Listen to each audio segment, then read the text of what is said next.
was rocky.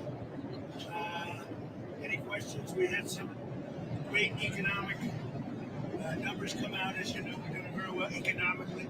A lot of factories are being built all over the country and all of that, but the very strong numbers came out. Go ahead. Can you give us an update on what took place in South Florida today, these talks between the U.S. and the Ukrainians? Well, they're going along. They're going along well. We want to stop people from being killed. It doesn't have much to do with us. And I'd like to see if we can save a lot of souls. A lot of people are being killed. Last month, we had 27,000 people killed in that ridiculous war that should have never happened. It would have never happened to us. Have you spoken with the Red Cross? I have, yeah. I've spoken to them. And they're doing well. Ukraine's got some difficult little problems. Some difficult problems. But I think Russia would like to see it end, and I think I know Ukraine would like to see it end. You just said that Ukraine has a little bit of problems. Well, we have a corruption situation going on, which is not helpful. And is that impeding the peace talks? I said it was going on for 3 years, right? Didn't I say it? For 3 years I said it. So I was way ahead of schedule. But I think that there's a good chance we can make a deal. Mr. President, on Venezuela, can you tell us more about why the airspace above Venezuela should be considered closed? Because we consider Venezuela to be not a very friendly country. They sent millions of people, really, and probably a number in excess of that. And a lot of those people shouldn't be in our country, from jails, from gangs, from drug dealers, from all of the people that came into our country shouldn't have been in our country. A lot of problems. And drugs. Does your warning mean that an airstrike is imminent, or should we not read it that way? Don't read anything into it. The New York Times reported that you had a phone call with Maduro. Did you? I don't want to comment on it. The answer is yes. And can you tell us a little bit No, about I can't do that. Mr. Would you President, say it went well? I wouldn't say it went well or badly. you think so? Can we talk a little bit about the strikes and the controversy around Secretary of Defense Keith Hegseth? I don't know anything about it. He said he did not say that, and I believe him. So you don't know if there was You're talking about the two men? the second strike to kill the two men. He said he didn't do it.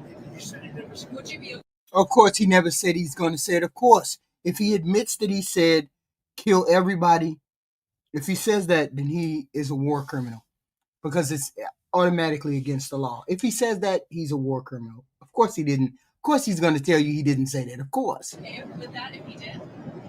He said he didn't do it, so I don't have to make that decision. Mr. You've made so clear how you're going to keep drugs out of the U.S. Right. Can you explain more about why you can pardon a notorious drug trafficker? Well, I don't know who you're talking about. Which Juan Romero. Whoa. What do you mean you don't know what he's talking about? See, this is what I think. I think they just putting shit in front of this president, and this president don't know these pardons that they're taking.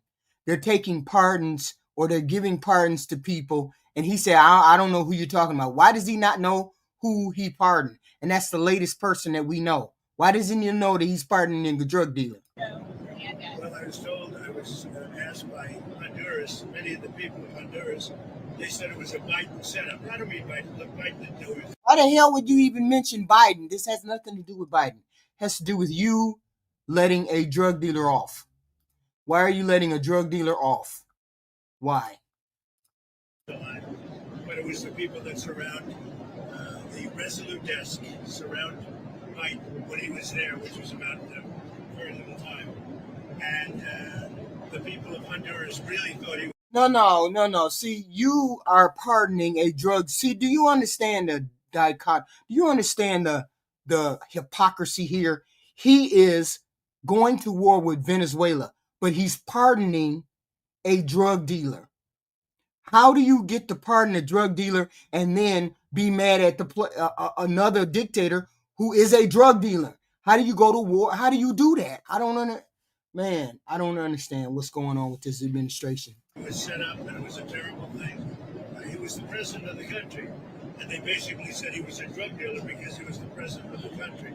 And so now he don't believe what people are saying. He don't believe people when they say that he actually was a drug dealer. So I don't believe he knows who's coming up there to be pardoned. I think they're just presenting him with people, and this is what's going on behind the scenes. He said, I didn't know who that was. What? They said it was a Biden administration setup. And I looked at the facts and I. Oh, don't throw the blame on Biden. I am sick and tired of this administration throwing the blame on the other administration. When are you guys going to take accountability for the shitty choices that you all are making? Yeah, that alone right there, mad Richard, should impeach him. To me, that should impeach him right there because he's selling pardons. To me.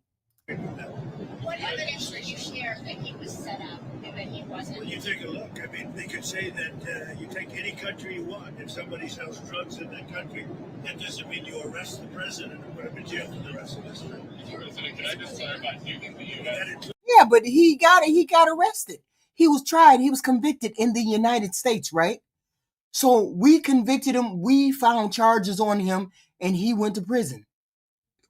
What is going on here? It's this country, okay? To be honest, I mean, if somebody does something wrong, you put the president of the country in jail. They said it was a Biden setup. And again, it's a Biden setup. It's a Biden setup. It's always a Biden setup. It's never a Trump mistake. It's never a Trump ill-advised, immoral move. It's always something to do with Biden. That's why I say, y'all, these Republican Party doesn't stand for anything. This president doesn't stand for anything. He just does what he wants, and he's corrupt with it. And it's just like we're supposed to accept the fact that he is corrupt as he is. It's embarrassing. Yes, it is embarrassing, Chad. It's embarrassing every day. Something crazy happens, and we're supposed to say, okay, that's what's supposed to happen. Okay, our president selling pardons is okay. It's okay pardoning a drug dealer, a big drug dealer from another country. Wow. It's a Biden administration set up, and you have a big race going on this. Oh, I'm finna look at that too. Next week. That MRI. I think it's going to be a very important race. It'll be interesting to see Honduras. That's what you're talking about, right? Correct, yes. Yes, ma'am.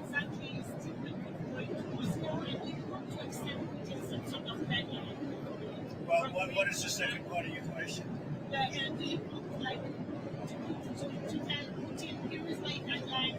I don't have a deadline. I have a deadline when the war is over. And hopefully the war is going to be over. 27,000 people killed last week. 27,000 over the last 3 or 4 weeks. 27,000 people killed. That war should end. President, just for clarity, on the Venezuela boat strike, if there were a second strike that killed wounded people, even in the first strike, were you thinking that would be legal? I don't know that happened. And Pete said he did not want them. He didn't even know what people were talking about. So we'll look into it. But no, I wouldn't have wanted a second strike. With George, when did Trump do that? When did he do that? First strike was very legal. It was fine, and if there were 2 people around, but Pete said that didn't happen. Does that make you? I have great confidence. He's saying there's no second strike?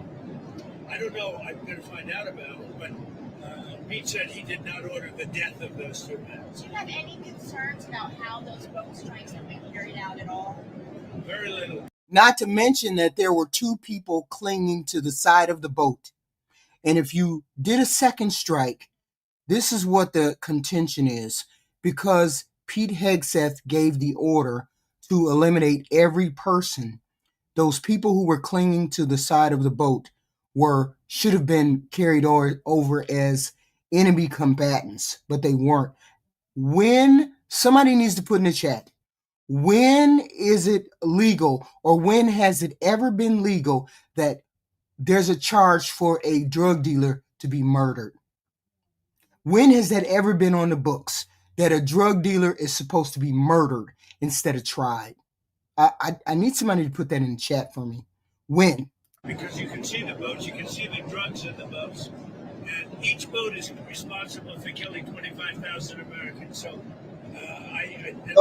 no, there's no law. There's no law that says drug dealers die.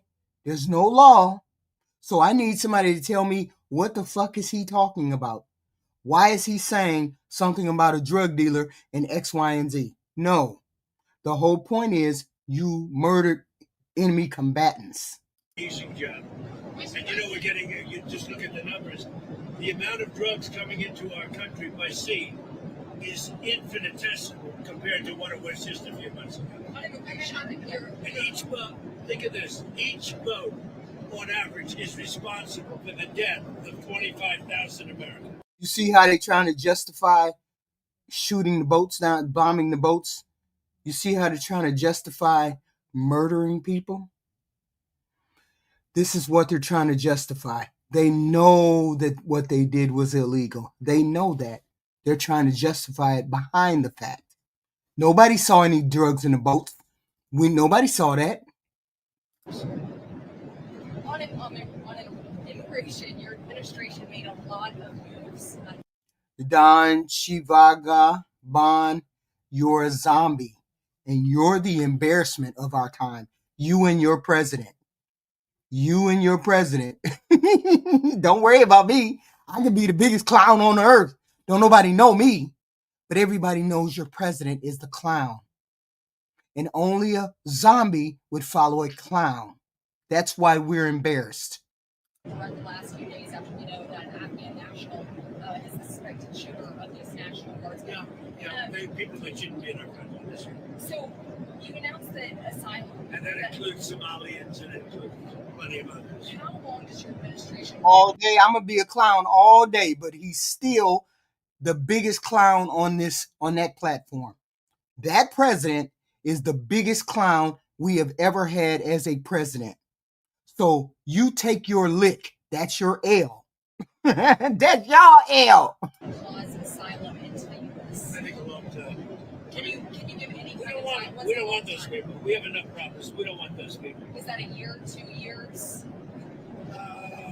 No time limit. And then But it could be a long time. you sound We don't want those people. You understand that? I understand. You understand that? I understand. Who are you with? I'm with News Nation. Okay, My name's LEVITT. News Nation. Great. Let me just say something. We don't want those people. Does that make sense? You know why we don't want them? Because many of them are no good and they shouldn't be in our country. What I mean by those people? The people from different countries that are not friendly to us and countries that are out of control themselves. But that's the option that we take.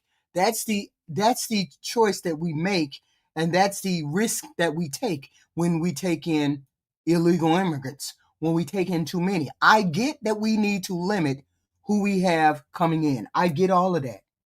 But you don't demonize the people that are here. That's the point. Make sure they leave in an orderly and nice fashion, or they get an asylum or somehow, some way. But don't demonize them while they're here. Don't look at 2 Afghans and say all Afghan people are bad. Don't look at 1 Somalian and say all Somalians are bad. That is what we're doing right now, is demonizing every person because they come from X, Y, and Z. That's not right.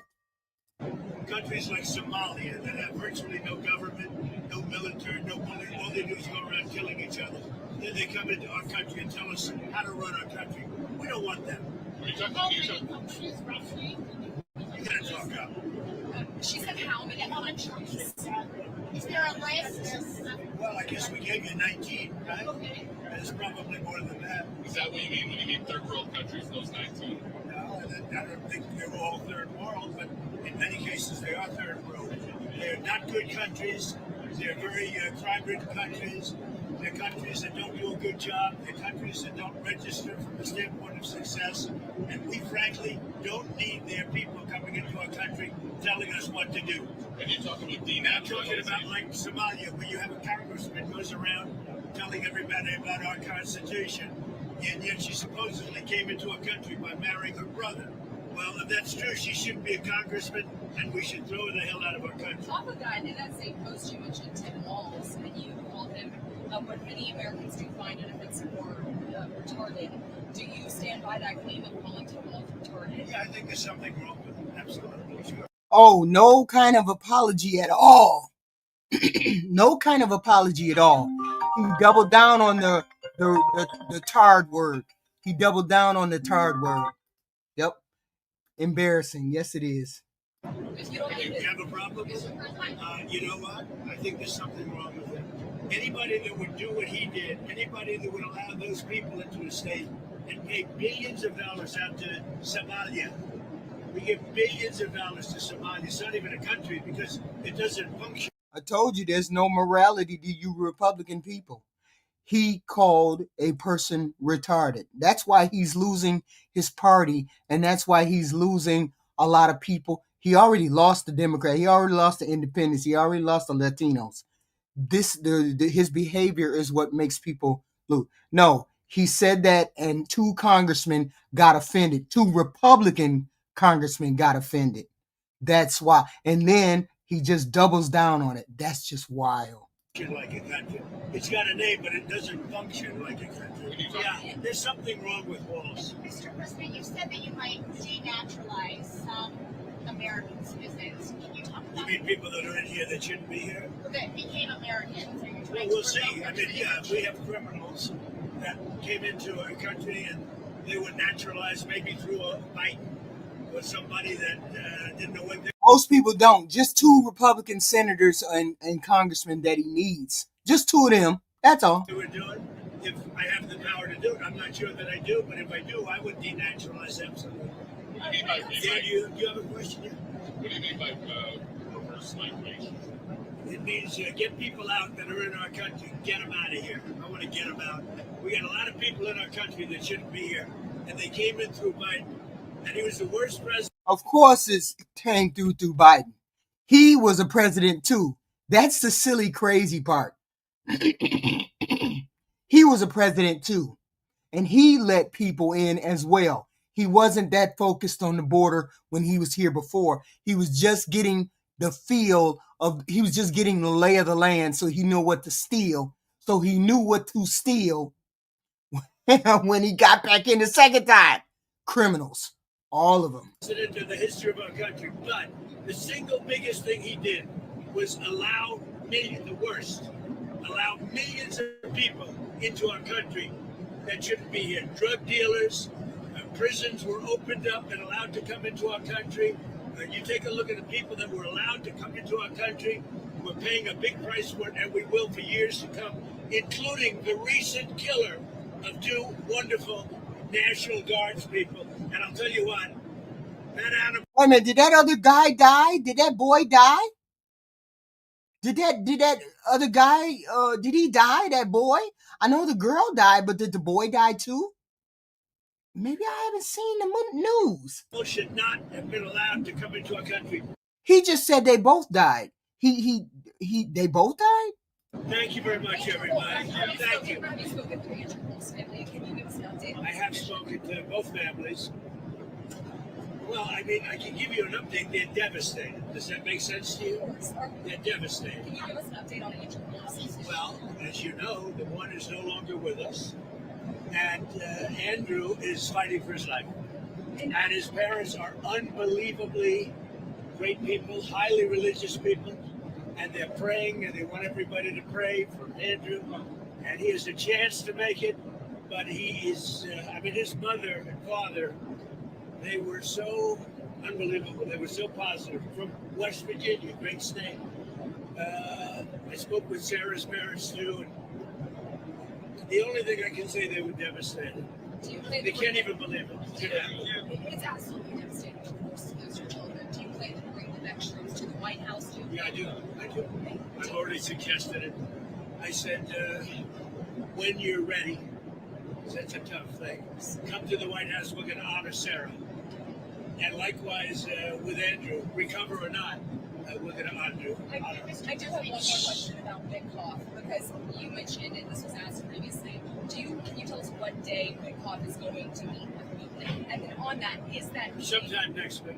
Okay, you don't have it. Is it early next week, late next week? Sometime next week. And President, on healthcare, because it's so important to so many Americans. You know, one of the reasons that healthcare can work is because of what I just did with favored nations. You're going to have drug prices coming down 500, 600, 700% because of me. In other words, we're going to have the lowest drug prices, tied for the lowest drug prices. So, what was that Southeast class? Get your ass out of my chat.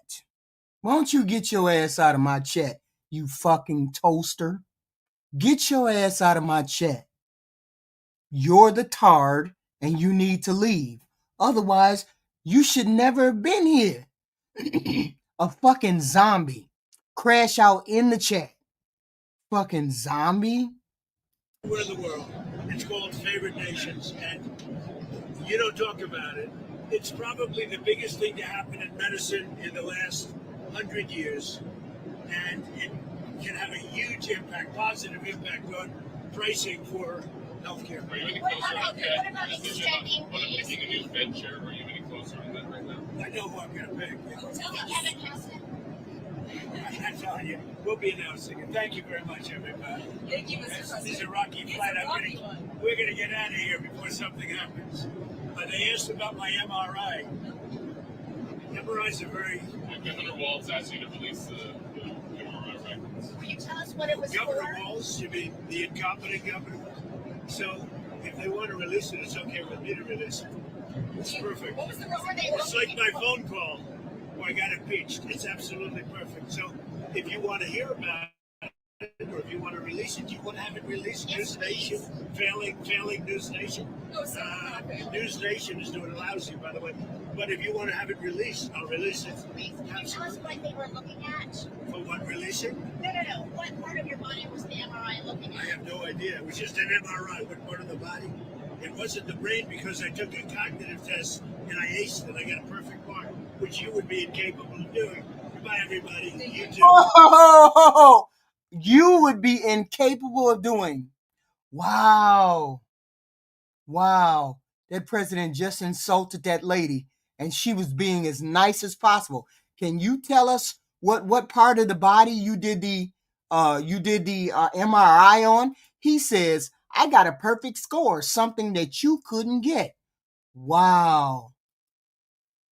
Listen to this garbage right We have here. some news right. The I mean, primary listen to this function guy. of Doge, people won't talk about this, but Reuters did actually.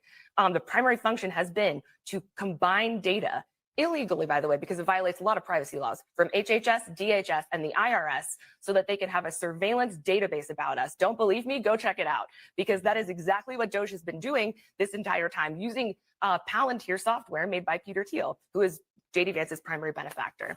The primary function of Doge, people won't talk about this, but Reuters did actually. The primary function has been to combine data illegally, by the way, because it violates a lot of privacy laws from HHS, DHS, and the IRS so that they can have a surveillance database about us. Don't believe me? Go check it out, because that is exactly what Doge has been doing this entire time, using Palantir software made by Peter Thiel, who is JD Vance's primary benefactor. The primary function of Doge, Wow. people won't talk. So the primary function of Doge was to steal our data. The primary function of Doge was to steal our data. So that's what happened. That's what was going on.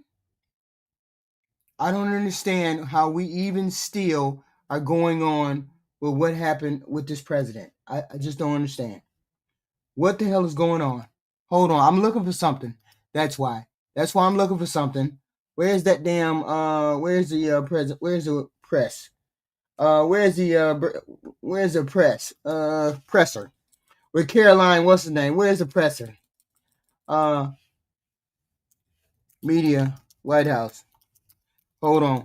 Presser, because she came out there and said some bullshit today. She came out there and said some bullshit today.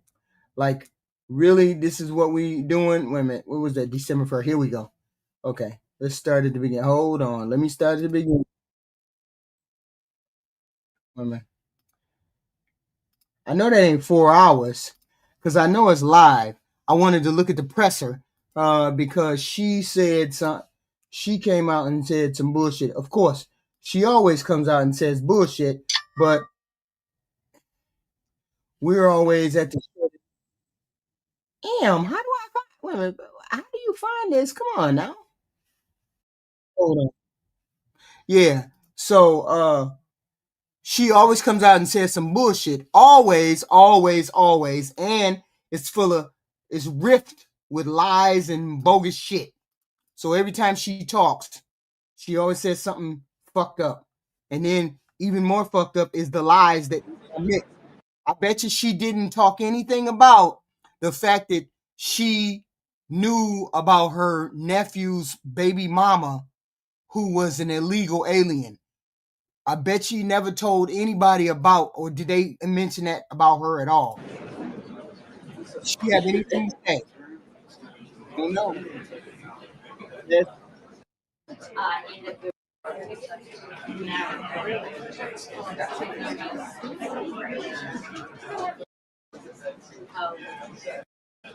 Here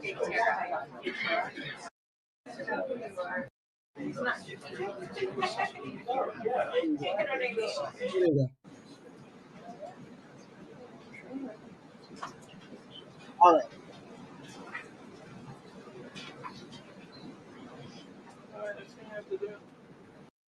The president is always lying on TV. I don't even know why you think that would be something bizarre. The president lies every day on TV, including this press secretary who lies every day on TV. I don't even understand. No, your president is a fascist. A fascist is not a liberal. A liberal is never a fascist. That president and his corrupt administration is fascist. That's wild. That you would call anybody other than your president a fascist. Good afternoon, everybody. I apologize for my tardiness. We had some technical difficulties, as you could see, but I think we are ready to rock. So let's get to it. I'll begin this week with She'll come right out and straight up lie to your face. Let's listen. some scheduling announcements for President Trump's very busy week ahead. Tomorrow, President Trump will host his 9th cabinet meeting of the year alongside his incredible cabinet, who continue to deliver for the American people at a record pace. Well, we got to get something clear. Stinky Butch Tree. It sucks to be a Republican, a radical Republican. You're losing your president. You're losing your House. You're losing your Senate. You're losing all of the people that would support this radical agenda. Let's be clear. You live in zombie land. Zombie land people only believe what somebody done told them inside of their head. You need to definitely get outside your head because you're spouting garbage now. You really need to do that. Because if you think you're winning, Jesus, I can't cure stupidity. Later in the afternoon tomorrow, the president will make an announcement in the Oval Office on his initiative to create Trump accounts to give the next generation of Americans a jump start on savings. It will be a very exciting announcement indeed, especially for all of the parents across the country with young children and babies. On Thursday, President Trump will host the presidents of the Republic of Rwanda and the Democratic Republic of Congo to sign. Are you crazy? Hi. Are you crazy? Fin stabilized. Are you crazy? Why do you, every one of y'all maggots come in here like you standing on a hill made of gold? This president is fucking radical. This president is doing things people don't want to happen. What part of that don't y'all get about losing elections?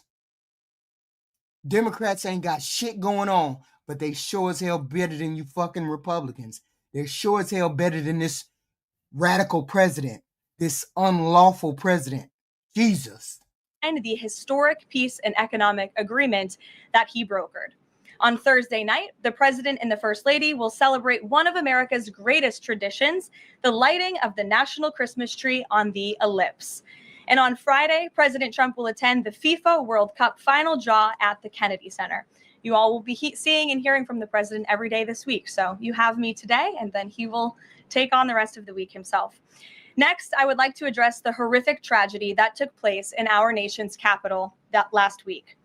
A foreign terrorist that the Biden administration failed to properly vet ambushed 2 members of the West Virginia National Guard who were honorably serving here to keep the residents and visitors of Washington, D.C. safe.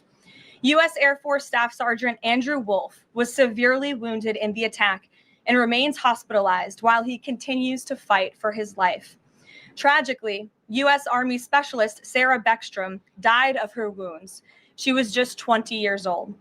President Trump and the entire White House are No, we praying don't. for Andrew's full recovery at the request of his parents. No, we don't have a hate channel. I'm sorry. We don't have a hate channel. We believe in telling the truth over here. That's what we believe. Your president is losing the election for all of you Republicans. That's the truth. If you don't want to accept it, we can't help you. You live in zombie land anyway because you came in here saying garbage Sprite. You came in here saying garbage and nonsense. Okay? We just tell it what it is. We just tell it how it works. Okay? We don't coddle you MAGA people. You MAGA people say dumb shit that is not true. Don't be mad at me because you think it's a hate channel. Not a hate channel, it's a truth channel. Your president is a corrupt president. That's the truth. And their personal phone call with the president over the weekend. And we are keeping Sarah's family and friends in our prayers during this unimaginably difficult time. Sarah and Andrew represent the very best of America.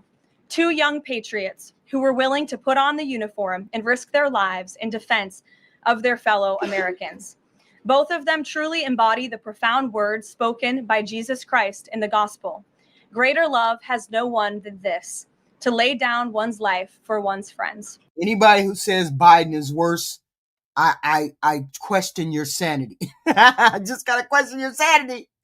Because there's not one thing that anybody said that Biden did that was corrupt. And any proof whatsoever. Nobody's got proof. That's how we know you're a zombie. Because you come and present all these goofy facts. Goofy facts. No truth to it. Just goofy facts. This is that MAGA logic. I can't stand it, but it's your MAGA logic. Sarah and Andrew are heroes, and we will never forget their sacrifice.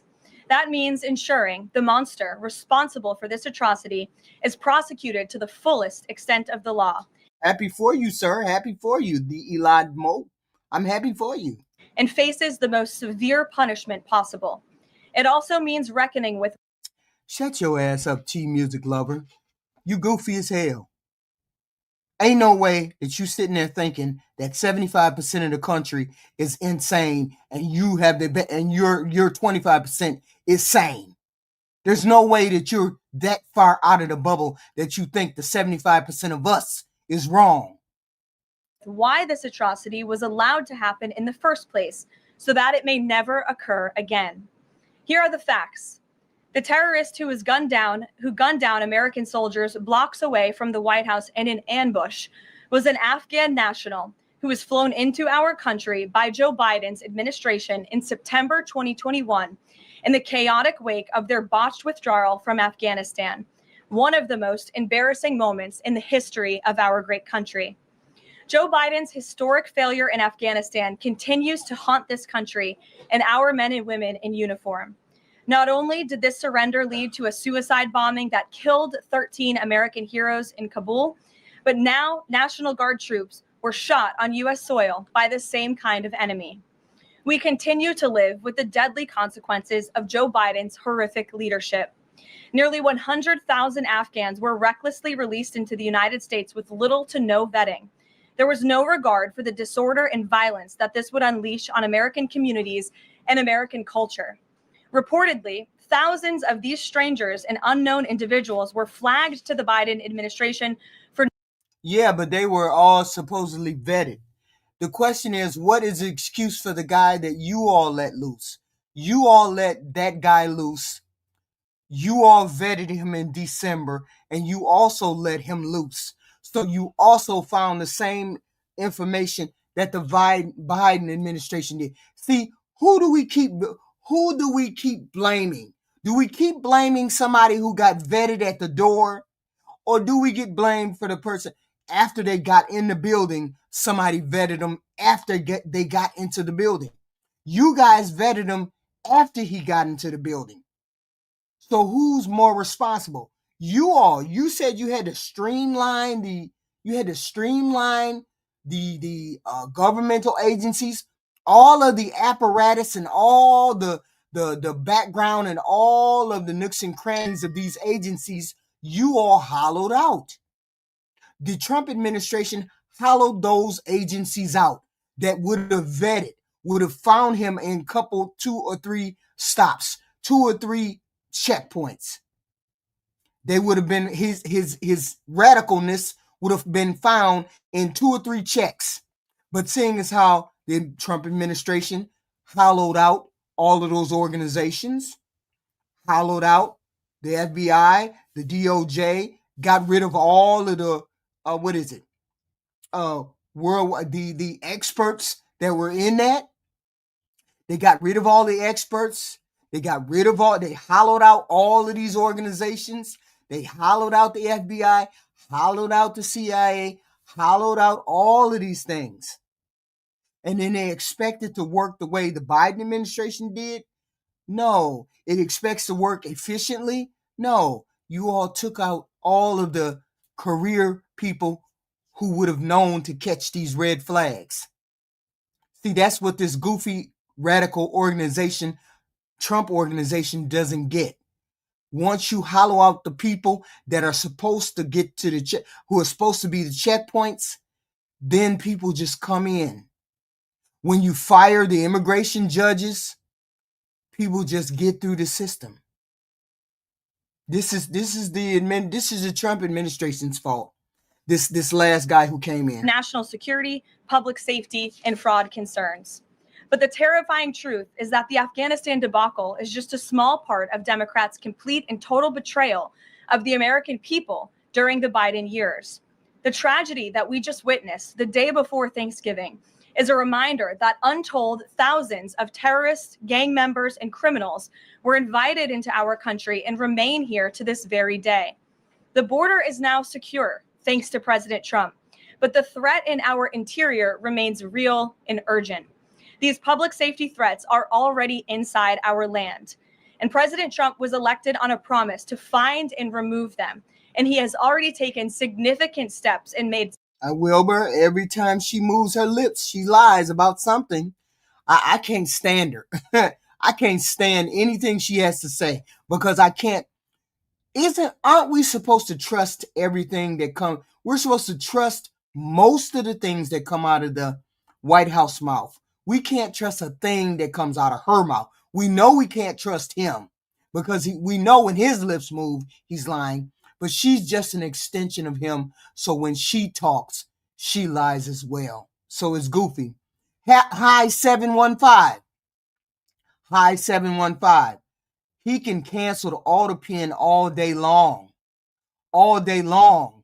He can't cancel pardons. He can't cancel pardons and commutations. So anything else is fair game. So I don't know why y'all keep talking about the auto pen. He can't cancel pardons and commutations. So the rest of the shit don't matter. Significant progress towards fulfilling this promise. But there is more work to be done because President Trump believes that he. That's correct. And all of these people that are getting pardoned by this president and he don't know who they are, that applies to him too. Okay. So now you got to prove what you're saying. Now you got to prove what you all are saying. And you guys can't prove any of that. Just goofy. Has a sacred obligation to reverse the calamity of mass unchecked migration into our country. And then you would have to prove that. Now, wouldn't you, Hi 715? Then the president would have to prove that, wouldn't he? As a result, the Trump administration is now actively re-examining all of the Afghans imported into the country by Joe Biden. Any individual who threatens our national security or our citizenry will be subject to removal. President Trump has already permanently paused migration of foreign nationals from third world countries that pose a very high risk to the United States.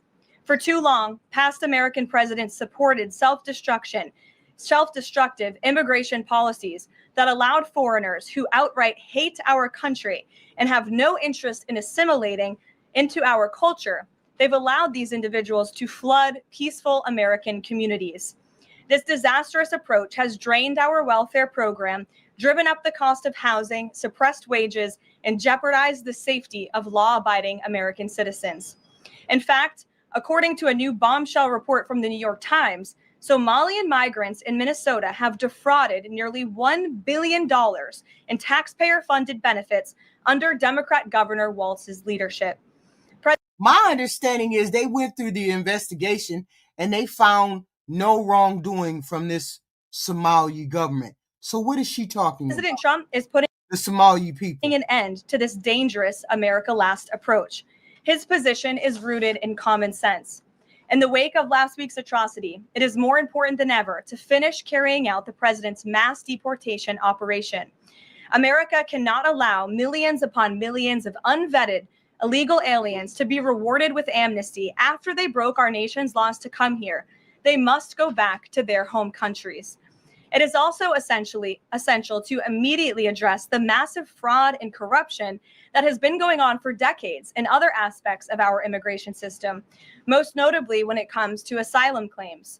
Millions of people who have come here under false pretenses are told blatant lies now enjoy temporary legal status. President Trump is ending this scam as well. And I would point out that the Democrats have tried to block this administration from doing so at every turn with lawsuit after lawsuit.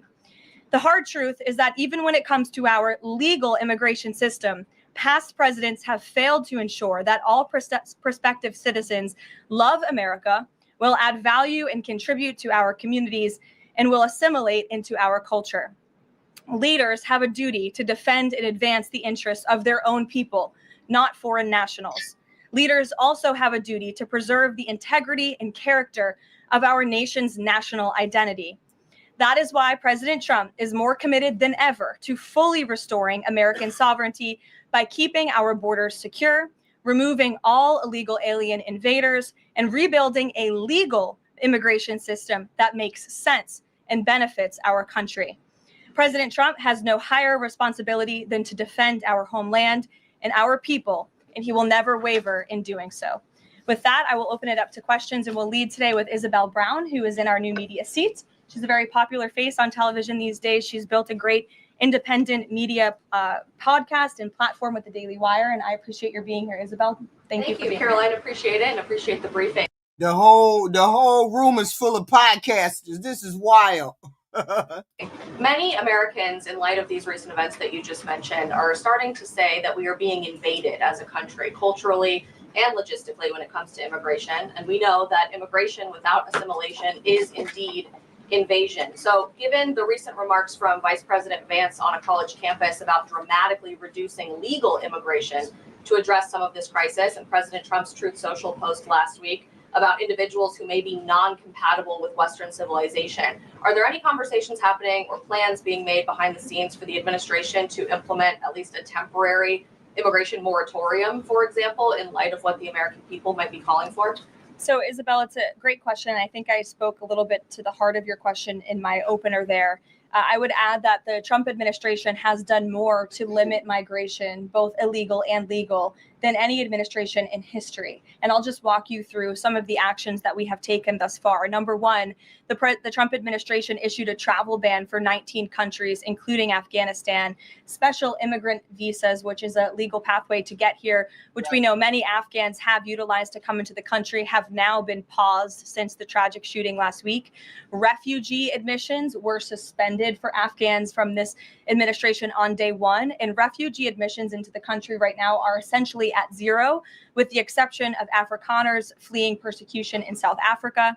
The State Department has also heightened their scrutiny and vetting of all visas and have revoked visas, as you know, for those who do not align with our country's national interests. The Secretary of State has the right to do that, and we've taken unprecedented action to do just that. We are also now pausing all asylum adjudications for additional vetting as well. And so, wait a minute, Mr. Wise Guy. Why is that room full of podcasters then? The bulk of them are podcasters. They're journalists now for the White House. As long as they say positive things about the president, then of course they're in the White House press conference.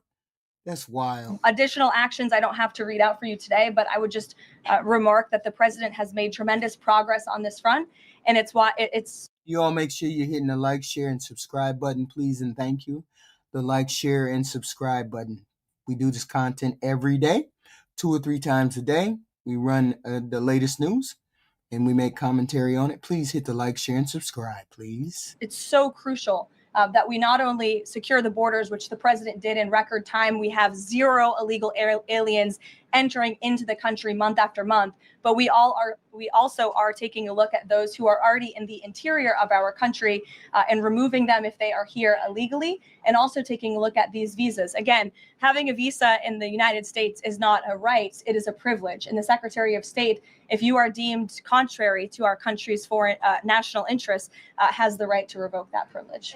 Thank you. Gabe. Thank you, Caroline. Excuse me. Regarding Venezuela, the president said yesterday. I don't mute or ban anybody. You can say what you want about me. I don't care. I don't care. I'm an adult, so I know not to care about what people think personally. The whole point is we have a shitty president and we have shitty deals and we have a shitty administration doing shitty things, murderous things. And I'm not going to sugarcoat that because I like people to say like my channel. Okay? We're not going to sugarcoat. I'm not going to be gaslit. We're not going to do any of those. That's correct. It's my opinion and it's your opinion, something else. Doesn't matter what that opinion is. History will be the judge of this president. And by so far, history is going to be very harsh on this president. Just very harsh. Because 75% of the people in this country can see the president. We can see him now. We can see him now. And Secretary Hegseth had denied that second strike, the reported second strike on an alleged drug vote on September 2nd, the secretary said to the president that didn't happen. But to clarify, I just wanted to clear this up. In his social media post, Secretary Hegseth didn't go into details about that strike. He just said U.S. operations in the area were lawful, and he said that the story and media reports were fabricated. So to be clear. No, it's not just my opinion. It's about 75% of the country. It's 75% of the country's opinion. Yeah, it's about 75%. Does the administration deny that second strike happened, or did it happen and the administration denies that Secretary Hegseth gave the order? The latter is true, Gabe, and I have a statement to read for you here. President Trump and Secretary Hegseth have made it clear that presidentially designated narco-terrorist groups are subject to lethal targeting in accordance with the laws of war. With respect to the strikes in question on September 2nd, Secretary Hegseth authorized Admiral Bradley to conduct these kinetic strikes. Admiral Bradley worked well within his authority and the law, directing the engagement to ensure the boat was destroyed and the threat to the United States of America was eliminated. And I would just add one more point to remind the American public. Yeah, but you guys still have not put in the chat. You still have not put in the chat. When did we make a law that says a person that is a drug dealer deserves to be killed? I want to know that. Has anybody put it in the chat that says you're supposed to be killed because you're a drug dealer? This is what we want to know. Anybody can put it in the chat. I'd love to know why these lethal strikes are taking place, because this administration has designated these narco-terrorists as foreign terrorist organizations. The president has a right to take them out if they are threatening the United States of America and if they are bringing illegal. And you haven't proven that. You all have not proven that they were bringing drugs to the United States. Not every one of those boats. Were carrying drugs, and not every one of those boats were coming to America. You have not proved that. That's your assumption, and you have not proven it simply because they have not reached our shore. They have not reached, it would take them, I don't know how many days to get there. So our whole point is you haven't proven your case. They're not on the books as being, you cannot give me a law that says drug dealers are supposed to be murdered. You cannot give me the law. Narcotics that are killing our citizens at a record rate, which is what they are doing. And under the previous. What they are doing is trying to invoke feeling from half of the goofies. And they have half of the goofies because they're in here defending the murder of people we don't know whether they deserve murder or not. When you come in here and you defend this, why do you think the inquiry was opened up by the Republicans? The inquiry against Pete Hegseth, because they're saying it's unlawful what they were doing. It's unlawful what they have done. This is not a Democratic thing. This is a Republican thing. This administration, there was enough fentanyl trafficked into our country to kill every American man, woman, and child many times over. And so listen to how she's trying to invoke feelings, invoke our sympathy. Look at what she's trying to do, trying to pull the American people away from the fact that this administration is murdering people in the Caribbean. Look at the way she's trying to invoke feeling in the American people to make us accept that them murdering people is an okay thing. that's why you've seen a drastic difference in this administration's policy with respect to the last. And it's one of the many reasons the American public reelected this president and support this Secretary of War in conducting these strikes. So to be clear, to clarify, Admiral Bradley was the one who gave that order for a second strike. And he was well within his authority to do so. And a separate question, the president several days ago said it was his intention to pardon the former president of Honduras, who was a convicted drug trafficker. And yesterday on Air Force One, the president said that if someone sells drugs in that country, that doesn't mean there you go. What you saying, reporter? Arrest the president and put him in jail for the rest of the. Wait a minute. I need you to listen to the reporter. What did the reporter say? What did this reporter say? To pardon the former president of Honduras, who was a convicted drug trafficker. And yesterday on Air Force One, the president said that if someone sells drugs in that country, that doesn't mean you arrest the president and put him in jail for the rest of his life. How is that different than what the administration is accusing Venezuela's Nicolas Maduro of? And ain't that what I asked you all earlier? How is it that he's pardoning a drug dealer? So how is that different from what Maduro is doing? You see the garbage. Cherry picking the president's statement a little bit yesterday, as he also said yesterday, the people of Honduras have highlighted to him how the former president Hernandez was set up. This was a clear Biden over prosecution. He was the president of this country. He was in the opposition party. He was opposed to the values of the previous administration. You see how this president is trash as hell. Y'all see how the president is trash as hell. We can't trust this we cannot trust this Republican administration. We can't possibly trust you guys. There's no way we can trust this administration. And they charged him because he was president of Honduras. There were some other egregious facts that came out during this trial, and I would encourage you to report on them. His court-appointed lawyer was only given 3 weeks to prepare for trial.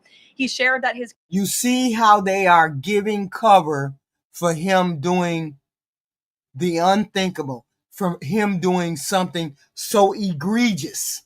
Every time we talk to this administration about something, he's doing something outrageous, and she's out here defending it. Conviction was lawfare by the leftist party who, quote, struck a deal with the Biden-Harris administration. Hernandez has highlighted there was virtually no independent evidence presented, and many of his conviction was based on testimony from many admitted criminals who hoped that cooperating would reduce their own penalties. So the president heard the concerns from many people, as he does, and he's, of course, within his constitutional authority to sign clemency for whomever he deems worthy of that. Jack.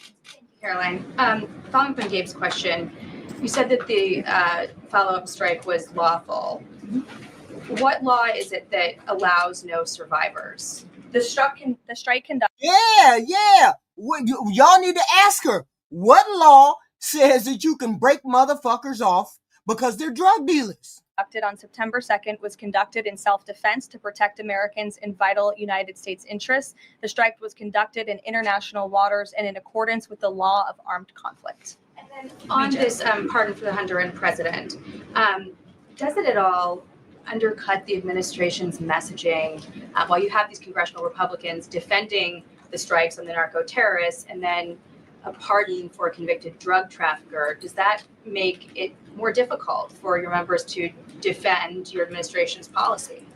I don't think so, Jackie. I think that President Trump has been quite clear in his defense of the United States homeland to stop these illegal narcotics from coming to our borders, whether that's by land or by sea. And he's also made it quite clear that he wants to correct the wrongs of the weaponized Justice Department under the previous administration. And Ouija, I'll call on you because I think we're wearing matching blazers today. I was going to Great minds. yours.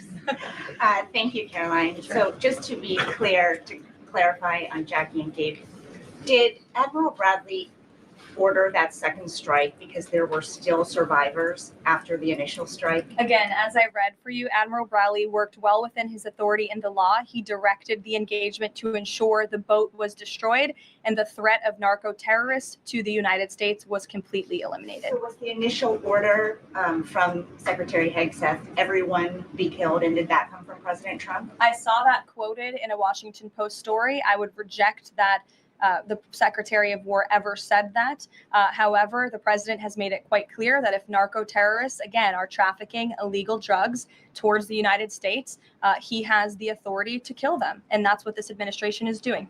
Danny? He has the authority to kill them. Oh, my God. Oh, my God. On the MRI, because President Trump yesterday said that he would release the results of his MRI. Is that happening right now? It is happening right now. As part of, and this is a... Oh, let's see if she tell the truth about his MRI, y'all. This is wild.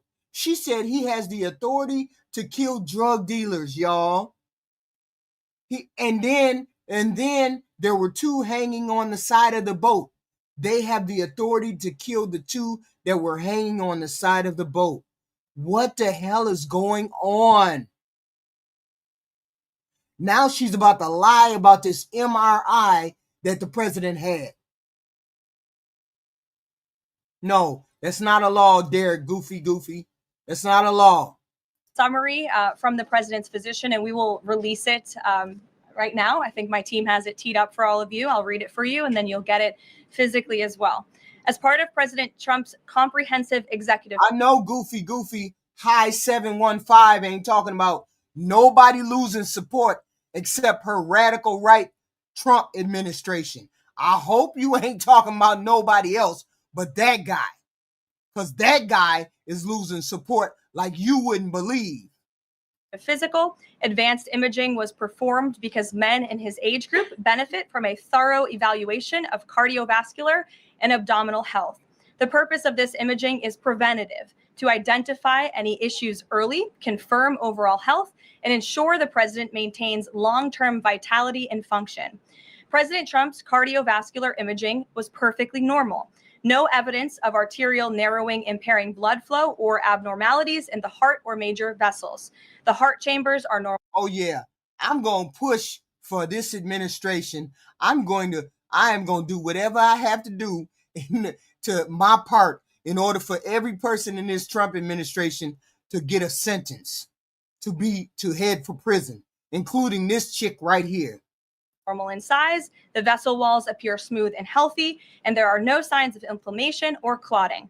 Overall, his cardiovascular... Wolverine Mark is in the chat talking about the lefties are insane. And what he just heard was the press secretary saying it was just fine to kill drug dealers. This goofy Wolverine Mark is in the chat talking about lefties are insane. And this goofy girl, this blonde chick, just said the president is killing people because they're drug dealers. What law on the books says you kill drug dealers? That's wild. And y'all in here defending that. That's wild. System shows some of them deserve to go to prison. And hopefully they will. Excellent health.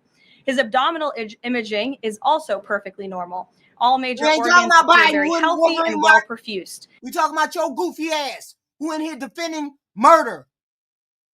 Everything evaluated is functioning within normal limits with no acute or chronic concerns. In summary, this level of detailed assessment is standard for an executive physical at President Trump's age and confirms that he remains in excellent overall health. Again, we will provide that to you. I think that's quite a bit of detail, and in the effort of transparency, the president promised it last night, and we have delivered today. So there you go. Danny. Thanks, Caroline. Just going back to Venezuela, can you confirm that President Trump is going to be hosting a meeting of his national security team in the Oval Office today on Venezuela? And what are they going to discuss? Are they hoping to reach a kind of final decision on that? Out of the effort of transparency, I will confirm that the president will be meeting with his national security team on this subject and on many matters. He meets with his national security team quite often. He's the commander in chief. It's part of his responsibility to ensure that peace is ongoing throughout the world. I'm definitely not going to detail the specifics of a meeting between the president and They know damn well he's not in optimum health. They know that. That's why we can't. Why is it we cannot depend on our press secretary to tell the truth? Why y'all just don't want to do right? This White House just don't want to do right. his national security team that's taking place in the Oval Office, but I'm happy to confirm that meeting is taking place for you. Can you tell us, what's the position on whether US troops on the ground is a possibility there? I know you've answered that before, but what's the current operative? In Venezuela? I think my previous answer stands. There's many options at the president's disposal that are on the table, and I'll let him speak on those. Ed. The U.S. announced a trade framework deal with the United Kingdom on pharmaceuticals, where they will pay 25% more, and the savings theoretically will go back to American consumers. What guarantees are in that savings will in fact go back to the American consumer and not be sucked up by the company? I'm going to be honest with you, Ed. I'll get you the answer to that question after the briefing. So the American Rescue Plan, sure. Funded a number of universal income. Kush will get you that answer, right, Kush? My trade guy over here. The American Rescue Plan funded a number of universal basic income programs. Now Cook County, Illinois is extending that program into 2026 with $7.5 million of taxpayer money. What does the White House think about that? I'll also get you an answer on that after the briefing. Go for two. Go ahead. Sure. And then in the interest of transparency, does the White House support releasing the Department of Defense's video of those September 2nd strikes on those military boats? And also, separate topic on presidential pardon power. Why did the president commute the sentence of David Gentile recently? He's a private equity executive. He served 12 days out of a 7-year sentence. Prosecutors said he defrauded $1.6 billion with thousands of victims, including veterans, farmers. You see, she didn't know that lady was going to ask her that question. Look at her face. You can tell I can tell when she's gearing up to lie.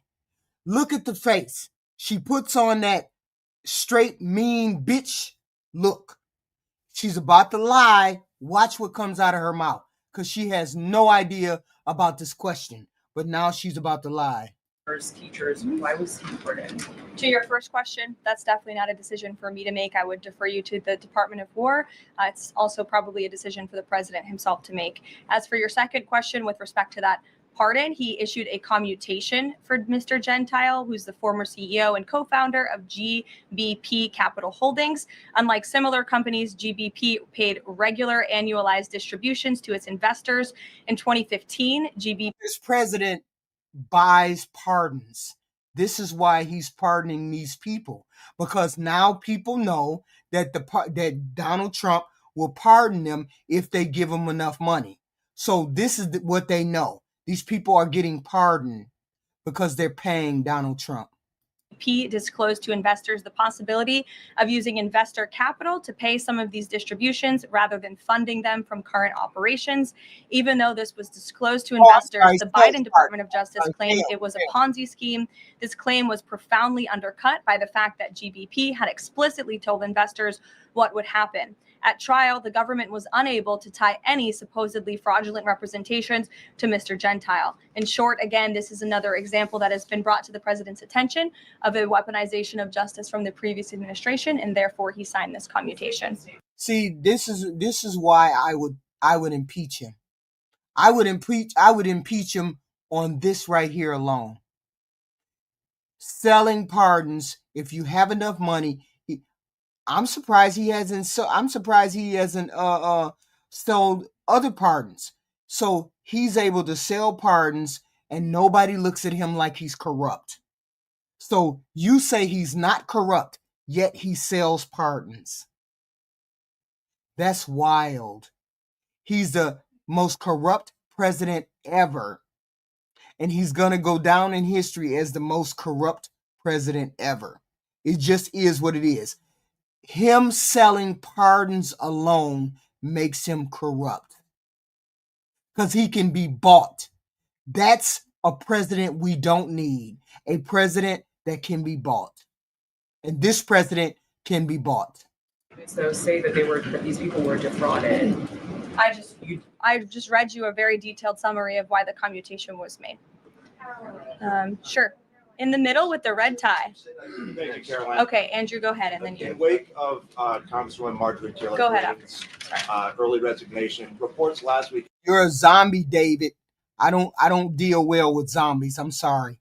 I can't deal with you because you're a zombie. For you to come in here and say propaganda and we're listening to the person, we're reacting to the person right here, and you're saying propaganda.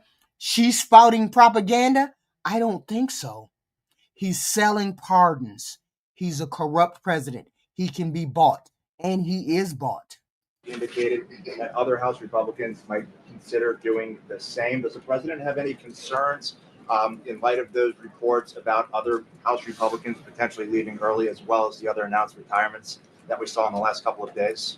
Look, I think the president maintains very good relationships with the vast majority, maybe with the exception of one or two. I think many in this room know who I'm referring to. Very good relationships with members of Capitol Hill within the Republican Party. And the president clearly is the unequivocal leader of the Republican Party. I think it was a recent CNN poll that actually showed that more than 90% of Republicans continue to support President Trump as the leader. So he maintains very good relations, as does his entire team here at the White House. And of course, we have a very slim margin in the House, and the president wants that to continue. Andrew, go ahead. Sure. First on the This is where the delusion kicks in for you Republicans. It kicks in within an hour. It kicks in for real, for real. It just does. Because a couple of y'all said some wild shit. And you're just delusional all the way around. You just are. You said that second strike was in full accordance with the law of armed conflict, but the Navy's own manual of law of war says that specifically firing on survivors from a wrecked vessel is an example of a war crime that's forbidden under U.S. law and the law of armed conflict. So, you see that? Did you hear that? Did you hear that? They're trying to make us accept the fact that they are a murderous administration. They're trying to make it so that we accept the fact that they murder drug dealers.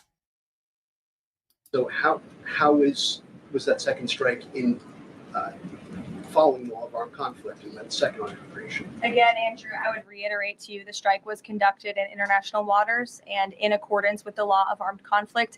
And since somebody asked about Congress, and it's sort of related to Venezuela, I also want to add that Secretary Hegseth spoke with members of Congress who may have expressed some concerns over the weekend. And there have also been 13 bipartisan briefings to Congress on the Venezuelan strikes. There have been a number of document reviews for members of Congress taxpayers to review the classified DOJ Office of Legal Counsel opinion and other related documents. 29 senators and 92 representatives have reviewed those documents, which is about 2/3 of those are Democrat members, and they have been made available to all 100 senators, all 435 members of the House, and to general counsels of the relevant committees on a bipartisan basis for their review.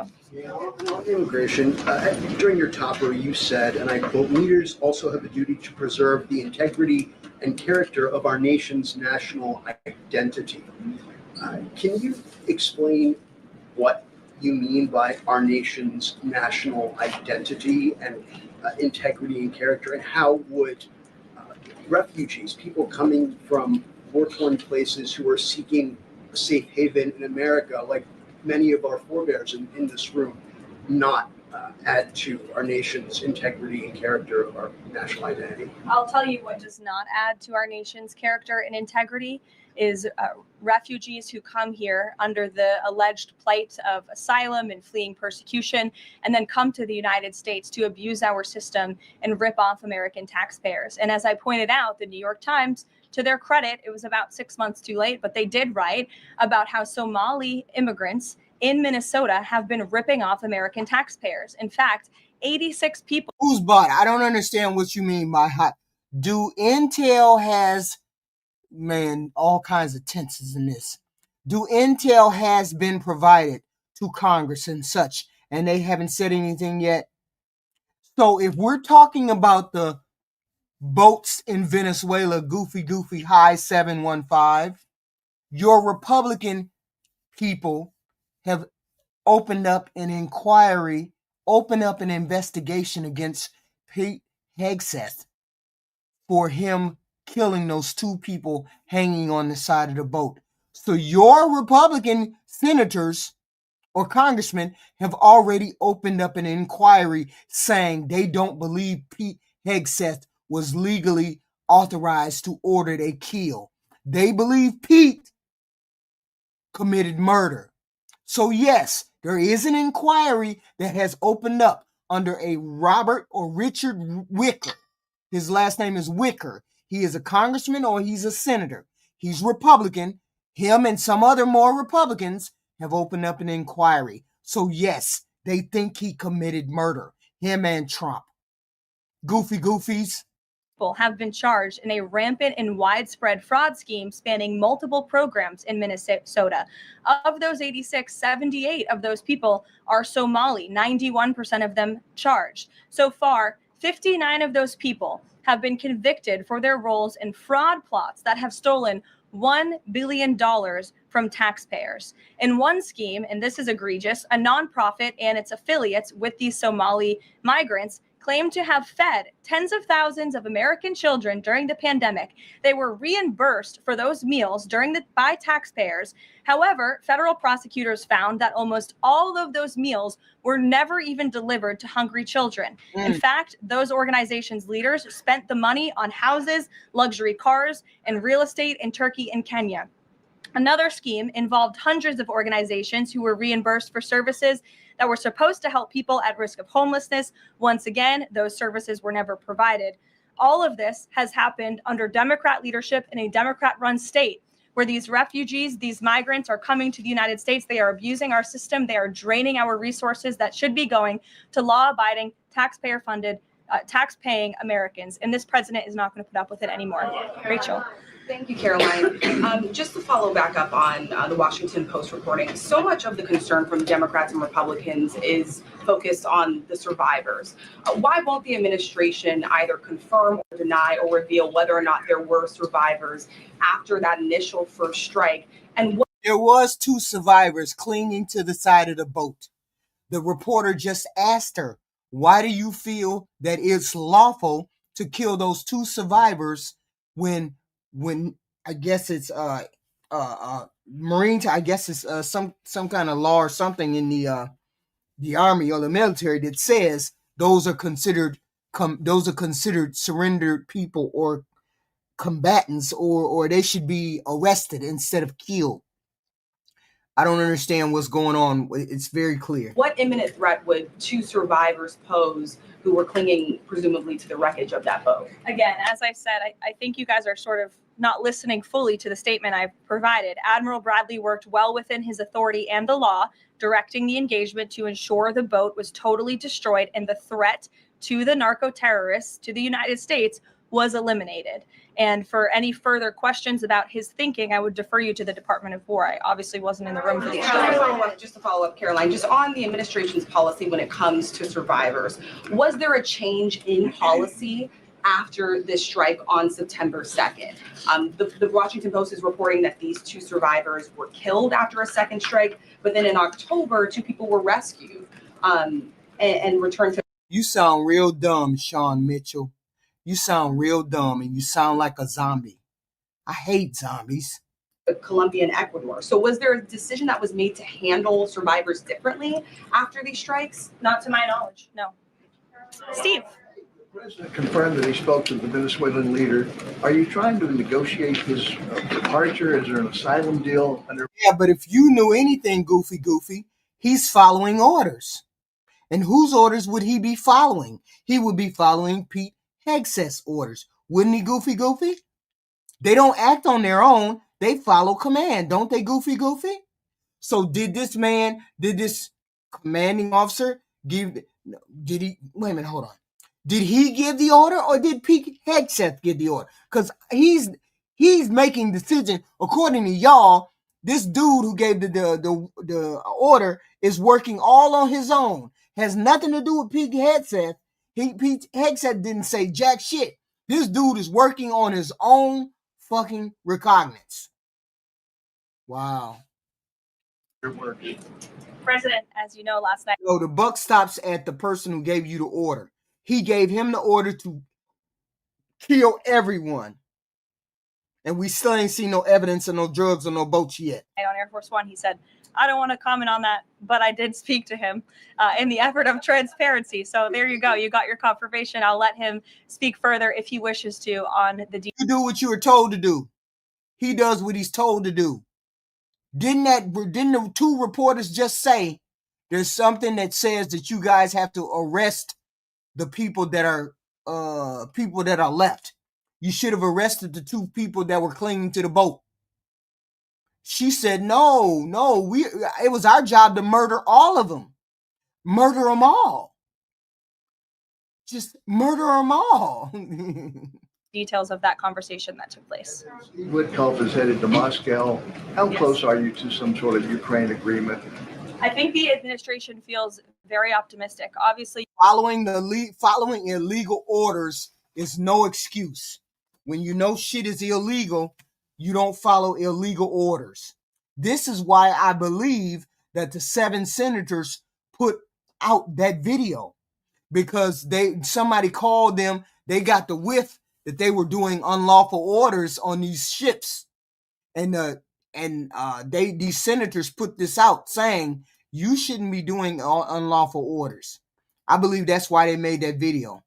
That's what I believe. They made that video because of this killing these kids killing people on the boat. You've seen, Steve, that the president's entire team, including Special Envoy Witkoff and Secretary Rubio and the vice president and the president himself, Secretary Hegseth as well, have been working. No goofy. Free-thoughted. No goofy. I'm defending the law. The law says when you have people who are breaking the law, you bring them in and you arrest them. You don't kill everybody in sight. That's what I'm defending. You don't kill everyone in sight. You arrest people. You don't just say somebody is committing some law that is broken. You just don't say I broke the law and then proceed to shoot me out of the water. You have to prove that I am a drug dealer. And according to some reports, there were 2 survivors who were not drug dealers. Early in this mission that they started, they weren't drug dealers. We ain't seen them 2 people yet. We ain't seen those 2 people that survived these initial early bombings yet, because they let them go back to their home country because they weren't drug dealers. just goofy. So hard on this effort, and they all No really proof want to that see they this had war come drugs to on an the end. boat And so at all. just yesterday, Sunday, I believe that was yesterday, they had very good talks with the Ukrainians in Florida. And now, of course, Special Envoy Witkoff is on his way to Russia. This is sort of the shuttle diplomacy that you've seen from this administration play out, where we speak equally with both sides. We've put points on paper. Those points have been very much refined. But as for the details, I will let the negotiators negotiate. But we do feel quite good, and we're hopeful that this war can finally come to an end. Stephen. Thank you, Caroline. I've got a question about Ukraine and then a clarification about the immigration changes that are happening. On Ukraine, President Trump very briefly yesterday said that corruption issues there were not helpful to the peace process following the resignation on Friday of President Zelensky's top aide, Andrei Yermak. We were told from your podium in the prior administration that, quote, there is no indication that there's been any kind of widespread corruption involving U.S. resources in Ukraine. What is the Trump administration's view of corruption issues in the wake of Yermak's resignation? And how is that impacting peace talks? Well, look, I think the president has made it quite clear, as he said last night, corruption is never helpful. And he does not want to see American tax dollars taken advantage of, which is why he has stopped the endless checks that were being written by the previous administration to fund this war. The United States is selling weapons to NATO that are being sent to Ukraine. That's a very different thing than the American people writing blank checks to a war effort very far away. It does not degrade the administration's determination to see this war come to an end, but I think it exemplifies the president's desire to always put the American people and the American taxpayer first.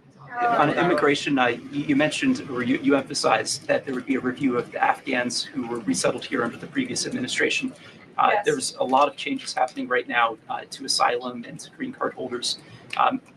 What should the 2 million people with pending asylum claims, or the roughly 1 million people from the 18 other countries of concern, know about what's going on in the review? What's the status of all these other people? They're essentially paused for review, and the Department of Homeland Security is taking this very seriously, because we are not going to allow soldiers like we saw in American streets last week to be gunned down at the hands of these foreign nationals who had the privilege of coming to the United States of America. And unfortunately, this is not the only example of a dangerous Afghan who was let in by Joe Biden, who went on to harm the American people. There was an Afghan national who was let into the country under the Biden administration through Operation Allies Welcome, who shot and wounded 2 Fairfax, Virginia police officers during a routine traffic stop. He was killed by return fire after declaring, quote, "I should have served with the explicitive Taliban." 2 Afghan nationals were given legal status by the Biden administration as well, who were arrested and prosecuted for plotting a terrorist attack in Oklahoma just before Election Day in 2024. We all remember that. They possessed hundreds of rounds of ammunition and had pledged their allegiance to ISIS. There was also an Afghan national who was on the terror watch list, who was apprehended by Border Patrol in 2024, but then he was released into our country by the Biden administration. Again, let's just highlight the absurdity of that. Border Patrol apprehended a terrorist, and then the Biden administration, because of their lax policies, still allowed him to come into the United States of America. I think everyone in this room, whether you want to admit it or not, does not want that individual living alongside you in your American neighborhood. And that individual was later arrested again after being allowed to live in the U.S. at large for over a year. Another one, a criminal illegal alien from Afghanistan, was arrested by ICE in 2025, convicted of second-degree assault, was previously allowed to stay in the country by the Biden administration. I have several more examples here. I'm happy to provide them to anyone in this room. John. Thank you, Caroline. First of all, happy Thanksgiving to Thank you you. and your young family. Hope Thank you you. enjoyed it. I have 2 questions unrelated. The first, back to Afghanistan. My son and I walked by the horrific shooting less than 1 hour before it happened. So for anybody that's here, this thing's real. You outlined all of these unvetted Afghans that that were let in by Biden. We just had one the other day that was going to blow up a DHS building. Can you be specific on what the Trump administration is doing now to re-vet those that are here so that we don't get a repeat of what we had Wednesday night? Sure. I can tell you 2 top-level things, and I would defer you to DHS for more of the specifics, as of course they are leading this effort. And I can assure you Secretary Noem is on the ball. I've spoken with her and her team, and they have an all-hands-on-deck effort to having resources go towards this. But we have paused all asylum adjudications. And then, of course, the special immigrant visas, which we know many Afghans utilize to come into the country under the Biden administration, have also now been paused. And I would just point out one more time that the Biden administration was responsible for the original sin that led to this tragic killing last week, the botched withdrawal from Afghanistan. He was responsible for Operation Allies Welcome, which is something that this White House and the people behind this podium in the last administration fully and wholeheartedly embraced. And they assured the American people there would be no risk or no harm to them. And as I just laid out for you in those many examples, that unfortunately and tragically has not turned out to be the truth. Just ask the families of these two brave National Guardsmen, one who is no longer with us and one who continues to fight for his life. So I know the president is wholeheartedly focused on this effort. And I think, unfortunately, these events do remind us why it's so important that the president's mass deportation operation continues. With that, follow up. The White House today launched a new fake news portal, which I found interesting. What is your objective with that ultimately? And are you going to name the news networks? And are you also going to name some of the correspondents, some which may be here today? Yes, we are. I'm glad you noticed. Much to the dismay of some of your colleagues in the room, John. And I think it goes to our original promise on day one. Are you kidding me? This most corrupt.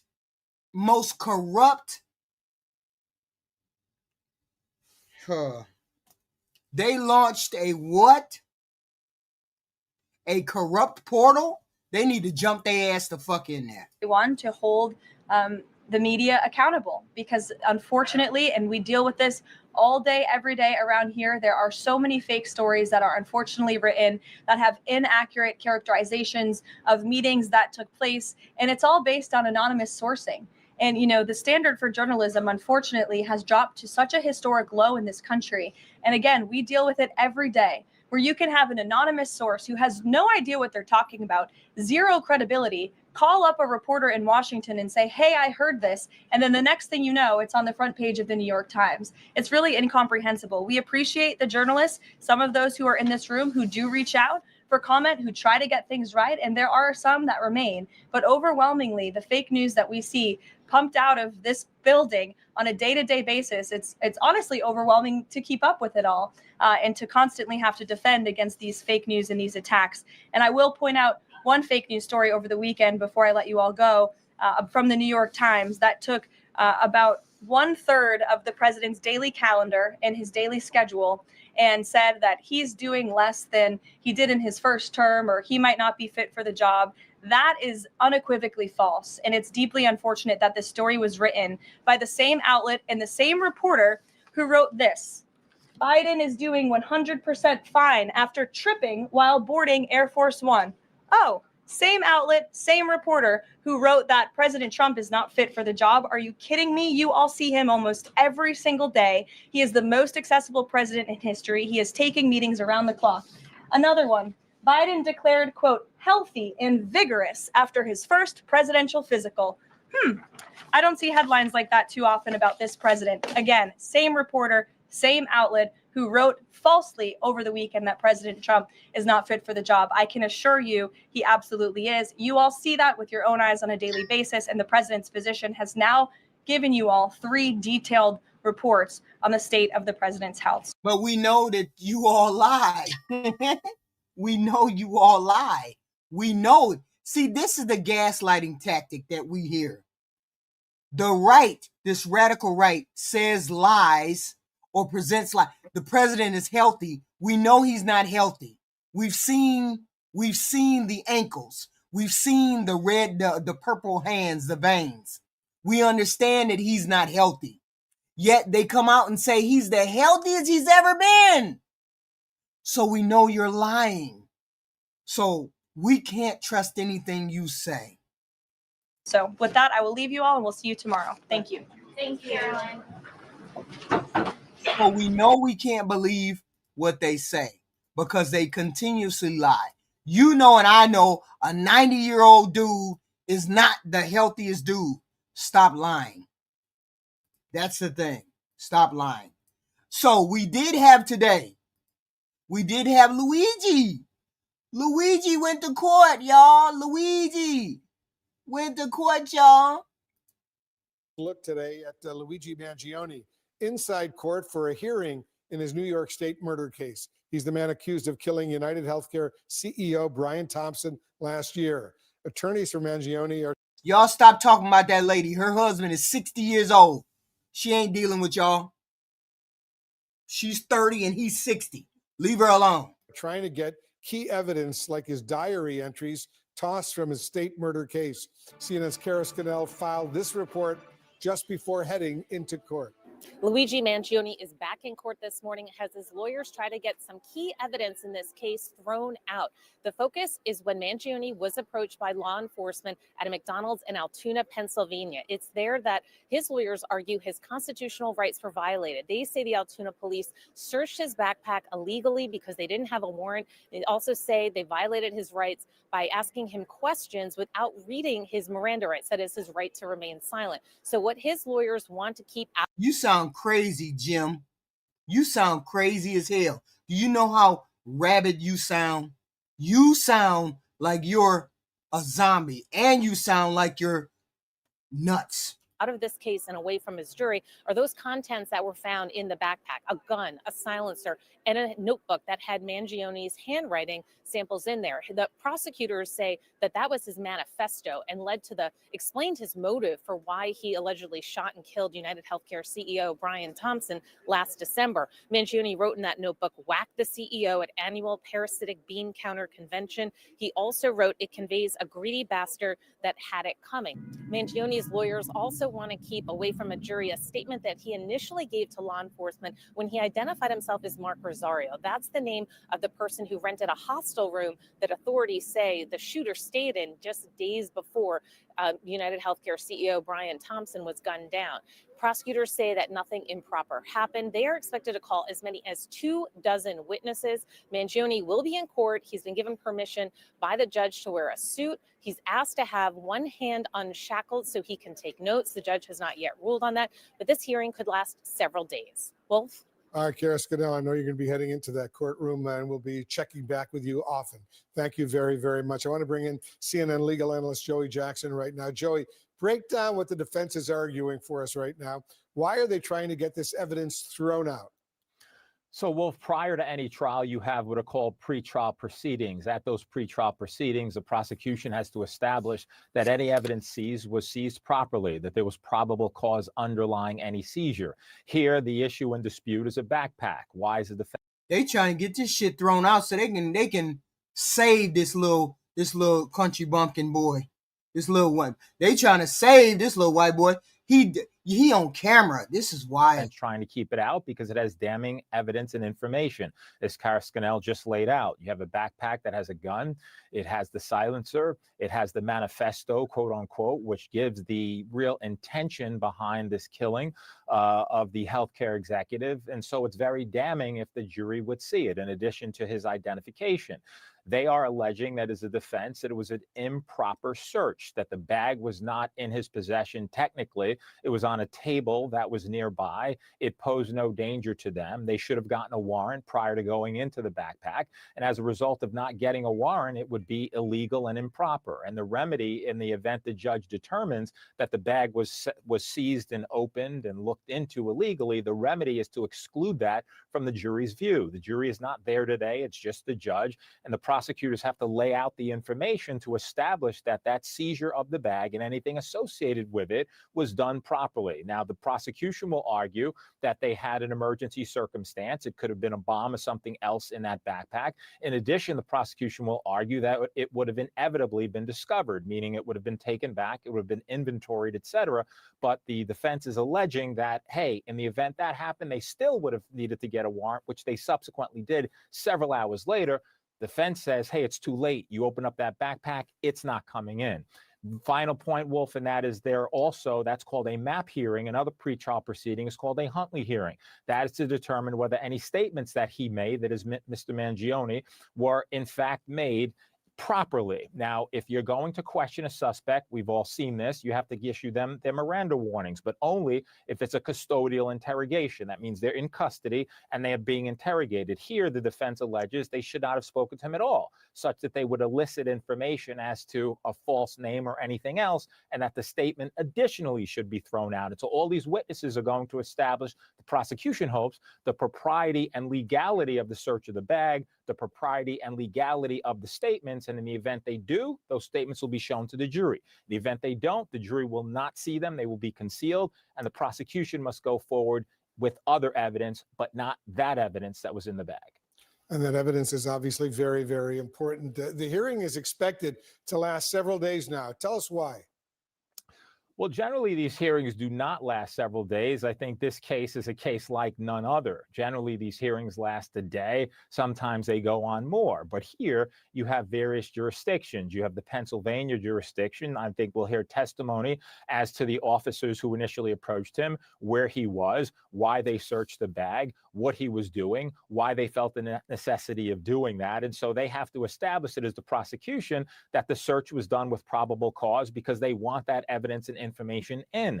Now, you don't have to show proof beyond a reasonable doubt. It's not that type of hearing, but you certainly have to give enough to the judge to show that it was proper, it was authentic, it was lawful, and it was predicated upon probable cause. In the absence of that, the judge will exclude, that is, prevent the jury from seeing this, but the trial will still move forward. And very quickly, before I let you go, Joey, does the prosecution acknowledge they never told Mangione he has a right to remain silent? Indeed, they do. But however, there are other arguments, even though they eventually did. But at the time that they were making an accusation towards him, if it's a custodial interrogation, doesn't mean you're in cuffs. But if you're not free to leave and they're asking questions that could incriminate you, you have to give Miranda. However, if you're simply investigating a case and not really questioning him such that you're eliciting guilty statements, you don't. And so there's a fine line with respect to investigatory information being supplied and incriminatory, meaning you're looking for evidence to incriminate them. The police say, we just needed to know what the lay of the land was, and that was the... He ain't gonna get off for the crime, but he might. Hey, we done seen worse. We done seen worse. Just because most people don't like insurance adjusters, this is a weird case for a person to want to break off an insurance person, a person that's in charge of insurance, the owner of the insurance or the CEO of the insurance, for you to want to break him off. I don't understand why that was the goal. Did you get something rejected? Insurance that was rejected somehow? I don't understand what was going on. Why did he decide that it was this president that he was going to break off like that? I mean, this president of United Healthcare or whatever healthcare. Which we asked those questions. Interesting. All right, Joey, thank you very, very much. Let's get some expert insight from criminal defense attorney Robert Bianchi, who's also a former homicide prosecutor. Bob, thanks so much for being with us. I wonder if you think Mangione's lawyers have a strong argument to make for this evidence to be tossed. Wow. Boris, I know that people tend to do like balls and strikes here in terms of where your ideology is, That's but crazy. I look at it as an attorney, and from the beginning of this, I've been extremely concerned about the constitutionality of this search. Now, we don't know a lot of facts, but I've been on a lot of murder crime scenes where I see over-anxious and understandably well-meaning police officers in a heightened situation. They're not thinking it through. Maybe they're not in contact with their prosecutors or lawyers, and it's natural and instinct to just kind of open the bag and take a look-see to see what's inside. It happens all the time. And the defense is essentially saying here, the Constitution requires that every search be done pursuant to a warrant, a judicial warrant. And there are some exceptions to that warrant requirement. And the defense is saying there are no exceptions here. For example, if somebody consents to having the backpack looked into, then that's an exception to the warrant requirement. So I hope that I'm not going to hear that they just grabbed it. They were excited. They didn't have probable cause. They weren't in fear. They weren't in danger. He was secured, and they just looked inside and then afterwards got the warrant. In New York state law, that may be a problem. You have an easier chance under federal search and seizure law. It sounds like you think that if this evidence is tossed, the state is going to have a hard time finding him guilty. Wow, this would be a massive blow to the government. Wow, that dude may get off. Whoa, whoa, whoa. That dude may get off. Wow, that's crazy. That's crazy. But then again, let's keep in mind here, we have both state prosecutions and federal prosecutions, and what may be suppressed in state court, again, federal court's more accommodating the prosecutors. But the evidence in that backpack, even though you don't need motive to prove a homicide case, shows premeditation. It's got the weapon. The weapon is connected to the victim in the case. It shows a cold, calculated, premeditated murder. It is the lock that any prosecutor wants. Otherwise, they got to go without that evidence on a circumstantial case that's much weaker. In that case, it's going to be interesting to see, really, to be honest with you, Boris, when the law enforcement authorities get together, there's got to be a discussion. Is it better to prosecute them federally first or better to prosecute them state-wise? Now, if there's a suppression of the evidence in state court, you can bet the federal case is going to take precedence. I also wonder about the other evidence his attorneys are trying to suppress, and it involves statements that he made while at that McDonald's in Western Pennsylvania. His attorneys are essentially arguing that officers didn't advise him of his Miranda rights the right way when they began questioning him. How do you see that playing out? Wow. Not as crucial as the search and seizure, for sure, because that evidence in that backpack is the lock. But of course, if the prosecution wants to use his statements, Miranda requires that you, one, be in custody, or the person would have reasonably believed they were not free to leave. That's element number one, and that they're asked a question. So the issue in this case is going to be, and we just don't know the facts yet, was he in fact under the reasonable belief that he was not free to leave? Wow. And was he asked the question without being given his Miranda warnings? And if that happens, then any statements that he made up until the time he gave his Miranda warnings is subject to being suppressed by the court. But again, in this particular case, if I were a prosecutor and things were on the line, I'd rather lose on the Miranda side of the case and make sure I win on the search and seizure side, because that's where the case is going to be won by prosecutors. What's in that backpack? Bob Bianchi, appreciate the analysis. Thanks so much for joining us. Wow. Wow. That's crazy. But he might get off. That dude might get off. And my final, this is crazy. This is my final. My Black Pope, Pope Leo, my Pope, the Pope, my brother, the Pope. Pope, say something to you, Black America. His grandparents were black. His grandparents were black. When you got one drop of black blood, you're black. His grandparents were black. Creole, as a matter of fact, from South. Go look it up. His grandparents were black on his mother's side. On his mother's side. Grandmother and grandpa, black. He's black. That's why I call him Pope, my brother. Hell that mean? Finn 3363. What the hell that mean? You white folks in this country, the white folks in the country made that rule. One drop of black blood, you're black. He's from here. He's from Dolton, Illinois. His mother's parents were black. You are a people. And if we going by the 1/3 drop, he's black. One drop of black, make him black. So he black. I have no complexion. There's plenty of black people. We black people come in all shapes, sizes, and colors. We come in every shape, size, and color. We come in white. We come in black. We come in tar baby. We come in sheboon. We come in all of them. Okay? Just because he don't look black, don't mean his grandmama and grandpapa ain't black. And a lot of y'all kept saying, wait a minute, hold on. Now we gonna change the rules because of the way they look. Now we finna change the rules, huh? By the way they look, huh? Cause they don't look black, cause they don't look fully black. Now we finna change the rules about who black and who ain't. You got, according to the history in this country, you got a drop of black blood that make you black. Same way with Kamala Harris. Drop of black blood, according to y'all in this country, make you black. So he's fucking black.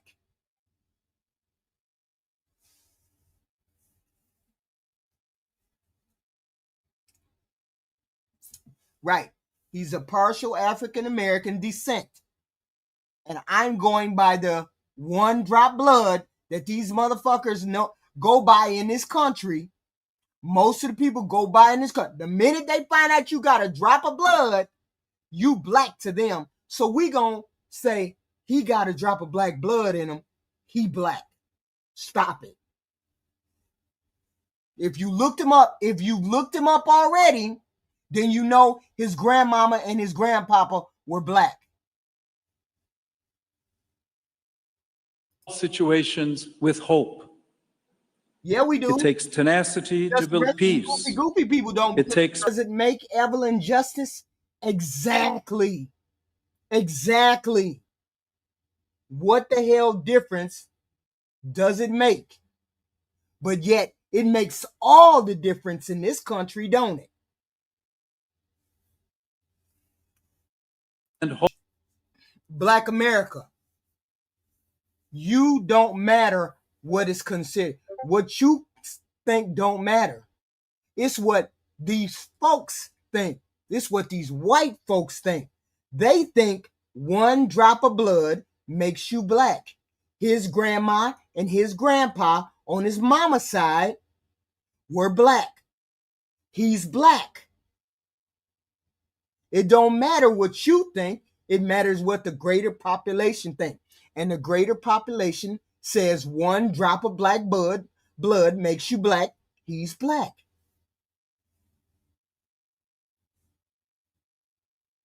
Why exactly is the Catholic Church a joke?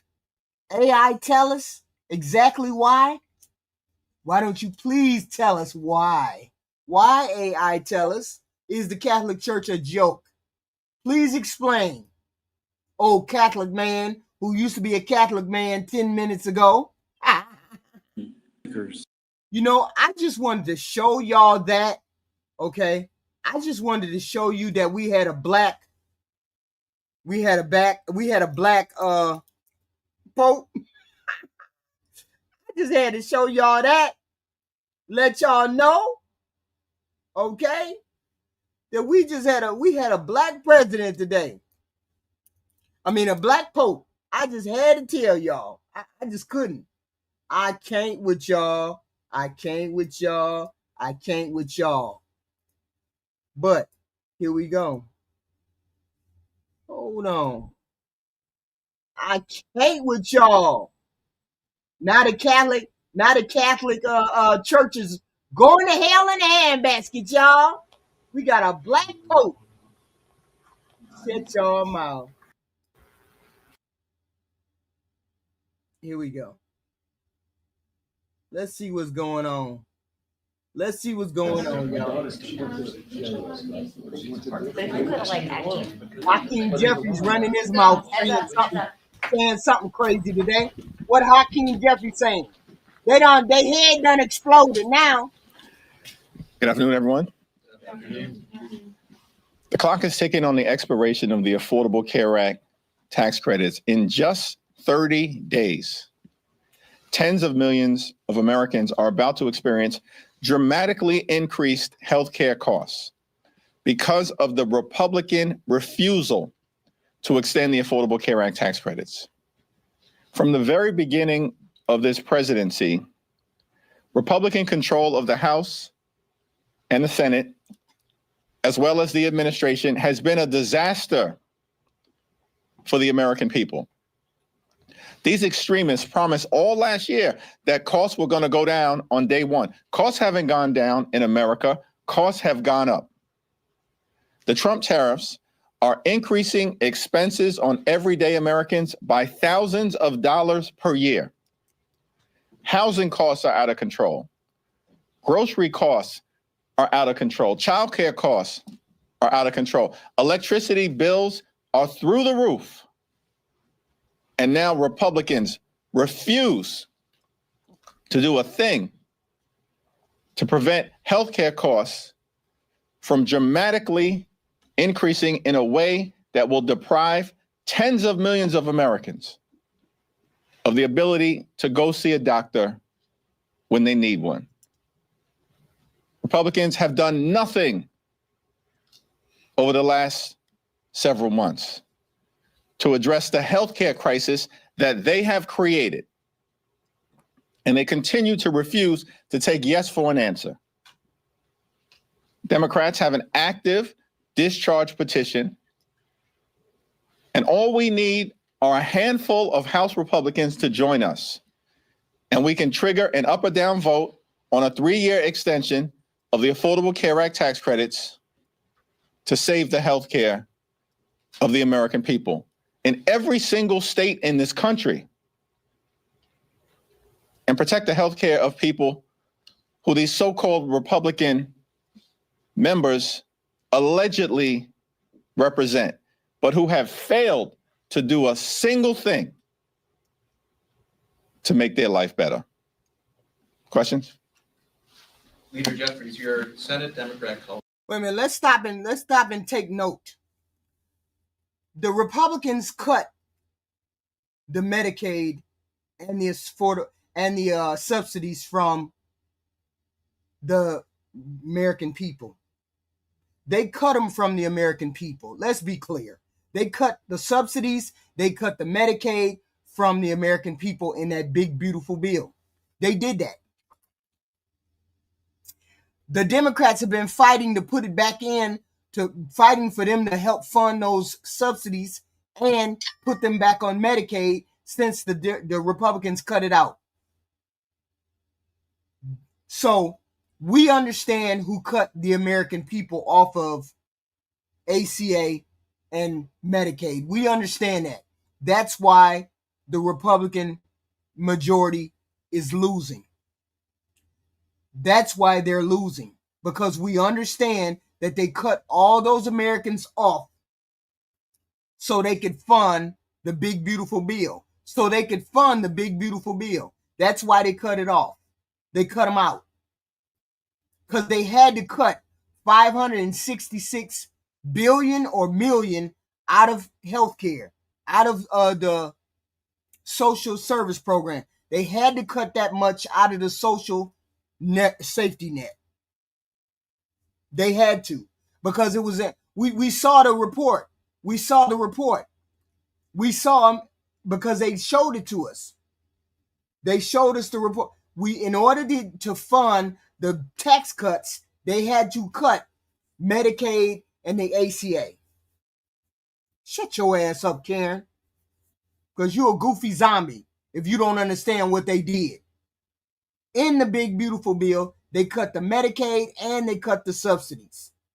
That's what we're talking about. They don't want to give them help. And on top of that, the Republicans, when Donald Trump was about to introduce a bill, a medical bill, wasn't he about to introduce a medical bill about a week ago? When he was about to introduce that new medical bill, his new medical bill, which was really Obama's medical bill, he was about to introduce the bill back into the conversation. The Republicans said, "We gonna quit on your ass if you give them medical." The Republicans in the House and the Senate said to the president, "We gonna quit if you give them medical." So that's why you Republicans are losing, because you screwing over the American people. Because you're screwing over the American people to give rich people money. They previously Wait a minute.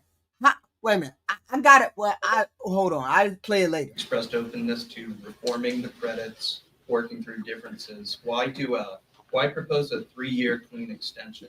Time has run out on Republican inaction. They have done nothing over the last 60 days but stumble, fumble, and bumble as it relates to addressing the healthcare crisis that they've created. Understand that this year, House Republicans enacted the largest cut to Medicaid in American history. These extremists have thrown 14 million people off of Medicaid. At the same period of time, hospitals, nursing homes, and community-based health centers are closing all throughout the country, including in rural America, because of what Republicans have done in their one big ugly bill.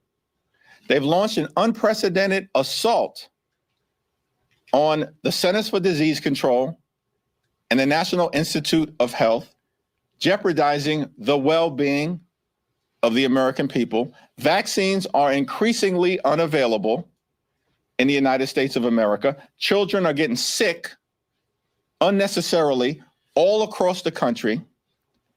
And now on top of all of that, that parade of horribles, Republicans refuse to extend the Affordable Care Act tax credits, which are going to expire this month. Time has run out on Republicans playing partisan games. We have a discharge petition that if it received an up or down vote in the House of Representatives, we are confident will pass. But obviously, Mike Johnson has zero interest in protecting the health care of the American people. Instead, these extremists are gutting the health care of the people that they represent, including in the state of Louisiana.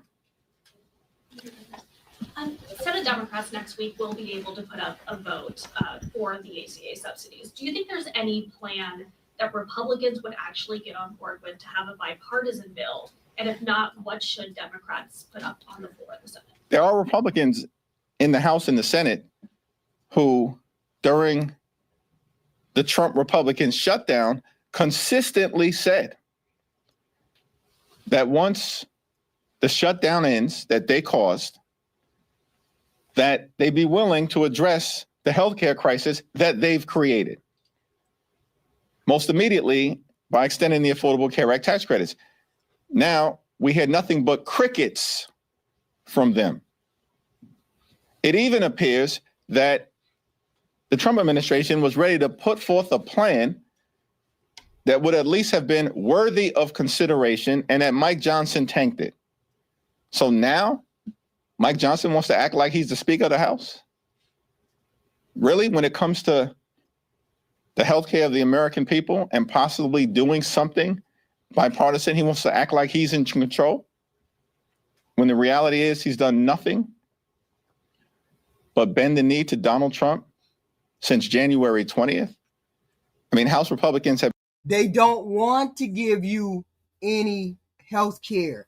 They have never wanted to give you health care. They've only wanted to take you off of it. So that's why Republicans don't stand for anything. They give money to Israel. They give money to Argentina. They give money, and these two countries have health care, and they have free health care, and they have free education. So they're willing to give money to countries that get free health care, but they don't want to give free health care to their own American people. And then we got people in the chat defending that. Stop calling him names. Don't call him no names, goofy MAGA toasters, zombies. Stop calling him names. Dispute what he's saying. You can't dispute anything of what he's saying because you stand for nothing. You want to give the money to other countries instead of putting the money back in here. That's why I know you Republicans aren't America first. That's how we know you're not America first. Because you want to give Israel free health care and Israel free schooling. You want to give Argentina free healthcare and Argentina free healthcare, but you don't want to give your own people, your own country, free healthcare and free education. That's how I know Republicans are not America first. That's how we know you're not America first. You'd rather the people in your own country suffer instead of giving these other countries stuff. They already give free schooling. They already give free. No, ain't no lies to be told, goofies. Ain't no lies to be told. Prove me wrong. Go look up Israel. Go look up Argentina. And then find out, do they get free healthcare? Do they get free education? You out here defending other countries getting healthcare and education, and you can't even defend your own country first. That's why I know you Republicans don't stand for nothing. You're not America first. No, I'm spitting all the lies in the world, Tef. Go prove me wrong. We're giving all that money to Israel and all that money to Argentina, and they got free healthcare and free education. Go over there and look, goofy. Do your own research, goofy. Shut your ass up, A to Z. Shut your ass up. That don't even sound. You making it sound dumb. Okay. You make it sound dumb. Go look it up. Don't tell me I'm lying. Go look it up. That's all. Have been nothing but a rubber stamp. The president and the Republican Party shut all of these people off of Medicaid and Medicare. Shut your ass up. For Donald Trump's extreme agenda since January 20th. We're not talking about regular school Black America. We're talking about they get free college. They get free university. No, Sean Keel, go prove me wrong. Just go prove me wrong. Shut up about what I'm saying. Stop saying I'm lying. Go check it out. Jesus. Talking and don't have nothing to back it up. I don't need to. You're the one saying I'm lying. Prove I'm lying. Show everybody how big and bad you are. Show them that you're just not running your mouth. Go prove that I'm wrong. And when it appears that Donald Trump actually might be willing to enter into a good faith bipartisan negotiation to extend the Affordable Care Act tax credits, House Republicans detonate the agreement. These people aren't serious about anything other than providing massive tax breaks to their billionaire donors. That's not a hypothetical statement. That's not hype. That's not hyperbole. It happened. They enacted the largest cut to Medicaid in American history. They ripped food out of the mouths of hungry children. And they still running their mouth. Ain't nobody put nothing in the chat about free health care. Ain't nobody did, or education. Still running their mouth. We all the way libertards, but we damn sure know that you're giving other countries free education and free health care. We know you Republicans like to do that. We do know that. Seniors and veterans this year in their one big ugly bill, $186 billion cut to SNAP. And why did they do all of that? So they could reward their billionaire donors with massive tax breaks. And so the extremists are just showing the American people who they are. And as a result, the only viable path forward, it appears, in the House and in the Senate is a straight extension of the Affordable Care Act tax credits. Let's see what Senate Democrats put on the floor next week, and we'll continue to press our case on our side of the Capitol. Thank you, Leader. Yeah. I just wanted to ask if there's been any kind of formal or informal back channeling with Republicans who might be supportive of the discharge petition going on at all. Well, you had 13 Republicans a few weeks ago indicate in a letter that they wrote to Deputy Speaker Mike Johnson that as soon as their shutdown was over, they wanted to address the Affordable Care Act tax credits. But now it's nothing but silence from these people because they're not serious about helping the American people, the hardworking American taxpayers that they purport to represent. This has become painfully obvious to the American people, which is why Republicans are getting wiped out electorally all across the country, as we saw last month. Literally in every single state in the union, destroyed up and down the ballot across the country. Statewide races to local races and everything in between. Because the American people are done with these people. They've been a disaster. They lied about fighting the low or the high cost of living. Instead, they've just jammed their extreme right-wing policies down the throats of the American people who are being hurt as a result.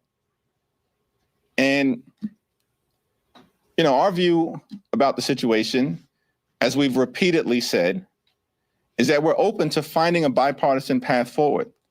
But the extremists continue to refuse to take yes for an answer. They had an opportunity, right, to accept a very reasonable proposal that Leader Schumer put on the table a few weeks ago, which was a straight one-year extension of the Affordable Care Act tax credits, and then a bipartisan commission to discuss improvements to the health care of the American people over a multi-year period of time. What was objectionable about that? But Republican extremists rejected it because they have no interest in doing anything to make life better for working class Americans, everyday Americans, and hardworking American taxpayers. And that's a shame. Thank you, Mr. Weaver. On the discharge petition, is it your expectation that all House Democrats will sign as of today? I believe 212 of 213 has signed. Is it your expectation that all members of your caucus will sign it? And following up on the question about back channel conversations, is it your position that the fact that the subsidies... It's always lies when it comes to the Democrats. They never address the lies that their party tells. You notice they never address the lies that their party tells. It's always Democrats are lying. It's never their party. Their party never lies. Now, why is it that you all are losing elections front, wide, and center? Why is it that you have 15 million people marching against you? Why is that? If you're so truthful and honest about everything, why is it that people are marching against you? And why is it elections you're losing? I wonder. But the Democrats are lying. I don't understand how that happens. How did that happen? In 30 days, the urgency that you say, the moment requires, is that enough for Republicans to sign on, or will it require some proactive conversations on the part of House Democrats to get them to break ranks with leadership and sign on to this effort? Well, there certainly haven't been any leadership conversations because Mike Johnson has zero interest in protecting the health care of the American people, and he's repeatedly made that clear.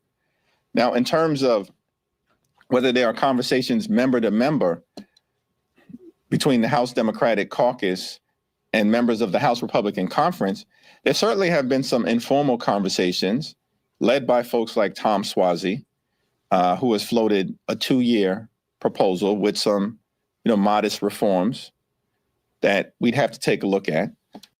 Wait a minute, we looked it up. Both countries get free undergraduate college.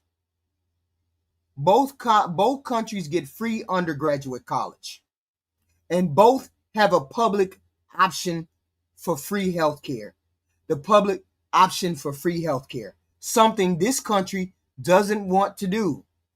So we have the option of free health care on both countries. It's called the public option.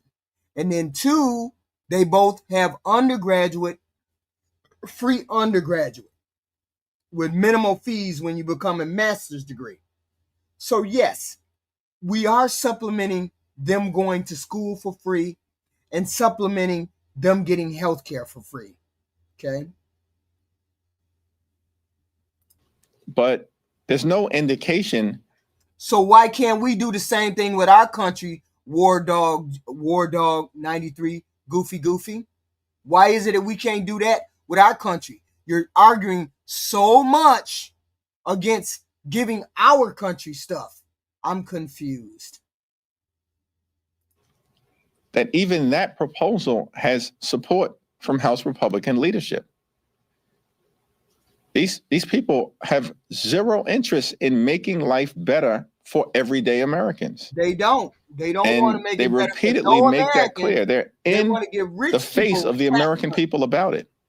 Rich people. Meanwhile, you got Donald Trump issuing reckless pardons, destroying half of the White House, bailing out Argentina. Where did he tell a lie on that? Where did he tell a lie on that?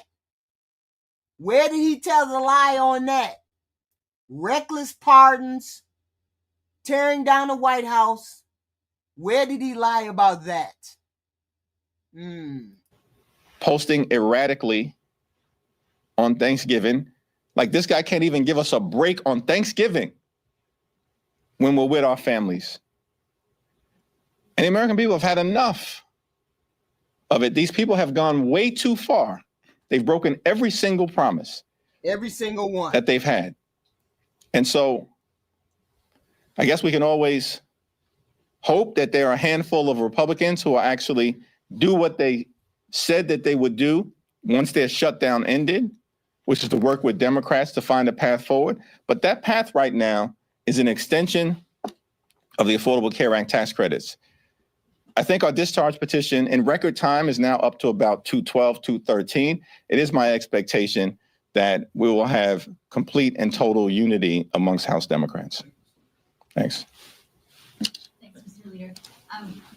You just mentioned how Republicans are getting wiped out across the country. We've seen that in past elections. What's your expectation tomorrow in Tennessee? Do you think that the Democrat there could potentially pull it off, given the polling that we have seen in recent weeks? Seems to me that it's going to be an unexpectedly close election, a single-digit election. That's shocking. In deep red Tennessee? Deep red Tennessee? If she gets within 5 points, the Republicans are done. The Republicans are done. They're trash. You keep saying the left is trash, but the problem is you're the right because you're radical. And this country doesn't stand for radical right. We don't like the radical right. We don't want your agenda. Your agenda is wrong for the American people. The person leading your party is wrong for the American people. This is a whole host of clown car. Whole host of clown car. This is what this administration, radical that it is. And everybody's rejecting it. Y'all keep an eye on Afton. Y'all keep an eye on that girl tomorrow. Mark Green's district. By the way, this is a district literally that Donald Trump just won by 22 points. By 22 points. Last November. This is not a district that anyone believes should be competitive. No rational person believes this district should be competitive. And yet, it's apparently very competitive. It's going to be a much closer than expected race. Republicans have already lost. The fact that they are spending millions of dollars to hold a seat that Donald Trump just won by 22 points is extraordinary, and more evidence that Republican extremists are completely and totally on the run because they have failed the American people. And it's Democrats who are making the case all over the country that we are actually the ones fighting to lower the high cost of living, fighting to fix our broken healthcare system, and fighting to clean up the type of corruption that has the American people disgusted. What I don't understand is that Republicans keep doubling and tripling down on their extremism, and it ain't working. They are losing.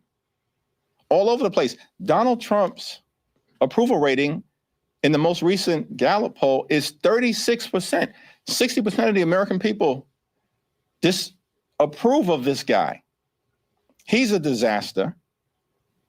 And now the president and Mike Johnson are holding a rally tonight in Mark Green's district. Yes, they are. Yes, they are. Because they're scared that this girl is going to win. Because you have shitty policies, shitty people, shitty leadership, radical right thought, radical right actions, murder. You have all of that. And this is a radical right regime, and people are sick of it. Sick of it. And if this girl who Afton Bain, if she comes within 5 points of losing or winning, it's over for you Republicans. You're trash. That's what's going to happen if she wins.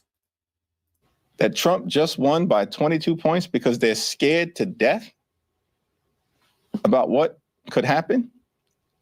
If these people, these extremists, were actually rational, instead of doubling and tripling down on their extremism, continuing to lie to the American people, why don't they just change direction and actually partner with Democrats to solve problems on behalf of the American people?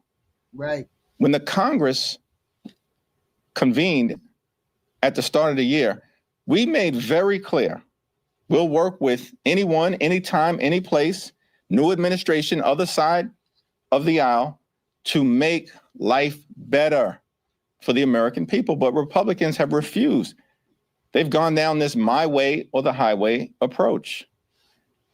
And we're not down with that, because we're not going to go along to get along when their policies are hurting the American people.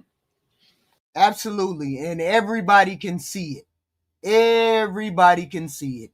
So this is where we're at with the Republicans. We'll see tomorrow. Leader, I wanted to talk to you a little bit about Trump's immigration plan to ban third world citizens. I mean, America, a lot of them are trying to come here to be able to make a better life, and have your thoughts on that, sir. Yeah, our view is that, one, of course, we support the notion of having strong border security. No one ever disputes that. We have a broken immigration system. We need to fix it, but it should be fixed in a comprehensive and bipartisan way. But at the same period of time, we are going to stand up for law-abiding immigrant families and communities who have been under assault by Donald Trump and the so-called Secretary of Homeland Security. They're a disgrace. We're going to stand up for dreamers. We're going to stand up for farm workers and for farmers who have been crushed by Donald Trump's extreme policies. And in this country, it shouldn't be that complicated, that we are both a nation anchored in the rule of law and a nation of immigrants, a gorgeous mosaic of people from all across the world. It's why we're the envy of the world, because that is one of the ingredients in American exceptionalism. And the American people actually don't want us to lose it, which is why even Donald Trump's immigration policies right now are deeply unpopular and underwater. Mr. The White House is denying that Secretary Hegseth had anything to do with the double tap strikes on alleged Venezuelan drug boat from the Caribbean. A, do you believe that? And B, if he or any other administration officials are found to have been culpable for any war crimes, do you think that Democrats will take any sort of punitive legislative action against them? The White House is lying, but that's no surprise, because they lie for a living and the American people know it. It's my understanding that Pete Hegseth, the so-called Secretary of Defense, was absolutely involved. I think he may have even recently acknowledged that, because the facts are incapable of being disputed. And so the question in front of us, and I believe there will be bipartisan investigations in both the House and in the Senate, in order to determine whether war crimes were committed and either U.S. law or international law or both were violated. It's already been crystal clear that Pete Hegseth is the most unqualified Secretary of Defense in American history. I called for him to be terminated months ago when the Signalgate scandal first broke out. Everybody on Capitol Hill knows he should have never been confirmed. It's a shame. It's because these Senate Republicans, just like House Republicans, are nothing more than puppets for Donald Trump's extreme policies. That's why they put Pete Hegseth into that position when they knew he was woefully unqualified. And now we have real evidence that extrajudicial— And nobody can argue that. Nobody can argue that. The most unqualified person ever. And these goofies in the chat are trying to justify the most unqualified administration ever. killings are taking place. That's the stain on America's leadership in the free world, which is why our international standing is plummeting. And of course, the standing of the Republican Party is a complete and total disaster here in the United States of America. Just because you say it, Tammy Purse, don't mean it's true. I understand that when your leader, President Trump, says something 5 times, you weak-minded people believe it. There's no place like home. The terrorist Democrats, Antifa. The terrorist Democrats, Antifa. The terrorist Democrats, Antifa. I understand when your DEI president keeps saying that stuff over and over again, that you goofy goofies believe it. The rest of us are not under the spell. The rest of us are not under the spell. And you support a pedophile. You support a pedophile, Candyman. Lord have mercy. Thank you, Leader Jeffries. Following up on immigration, one of the more controversial policies President Trump announced in recent days is his intent to potentially strip citizenship away from anybody he feels isn't a benefit to the United States. Hand and foot, Jukon. Hand and foot in the jail. And then these goofy goofies over here supporting a president that likes the pedophile thing. Likes the pedo thing. Likes the pedo thing. I'm just curious, what's your reaction to that? That was an unhinged statement by Donald Trump. He knows he doesn't have the capacity to strip citizenship away. He's behaving like a wannabe king, and the American people are rejecting that. Thanks. I think it was your last press conference you made mention of the need to clean up the ethics in Washington. Make it make sense. Make it make sense for chicken lipstick. Make it make sense. All the goofy goofies in the chat trying to defend murder. Make it make sense. Support the Chip Roy bipartisan bill. No, it ain't. We are not finding this funny at all, McGullicuddy. We ain't finding your president funny at all. Not at all. Not at all. And do you have any evidence that a bill like that could actually make it this time after years of failure?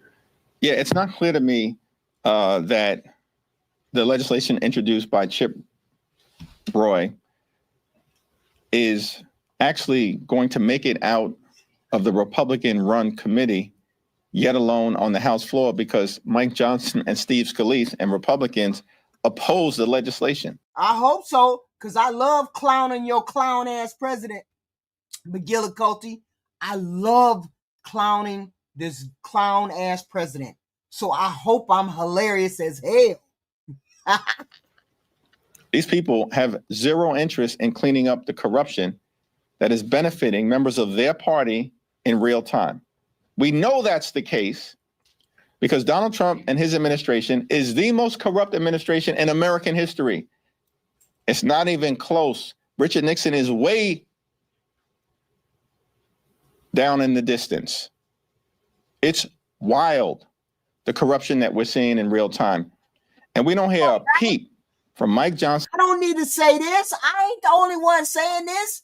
The people in Washington are saying this. The most corrupt president ever. the most corrupt president ever in real time. Steve Scalise or any of them about the corruption that's taken place in the administration, in the Supreme Court, or in the Congress. House Democrats have made clear we overwhelmingly support a ban on congressional stock trading. Right. And as soon as we can bring a bipartisan bill to the floor, and that may have to wait until we take the gavels back after November of 2026, we plan to do it. Thanks. Kevin? When it comes to the Hegseth and the tax in the Caribbean, you talked about the bipartisan approach here. Are you confident the Republican-led committees that are going to actually do the full and complete review of this? And to what extent, given the nature and the control of the House right now, would impeachment even be enough? Well, Republicans will never allow articles of impeachment to be brought. So there's impeachment is off the table. The 25th Amendment is off the table.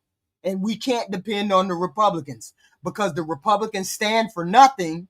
They don't stand for nothing. They just let this president do whatever he wants to do.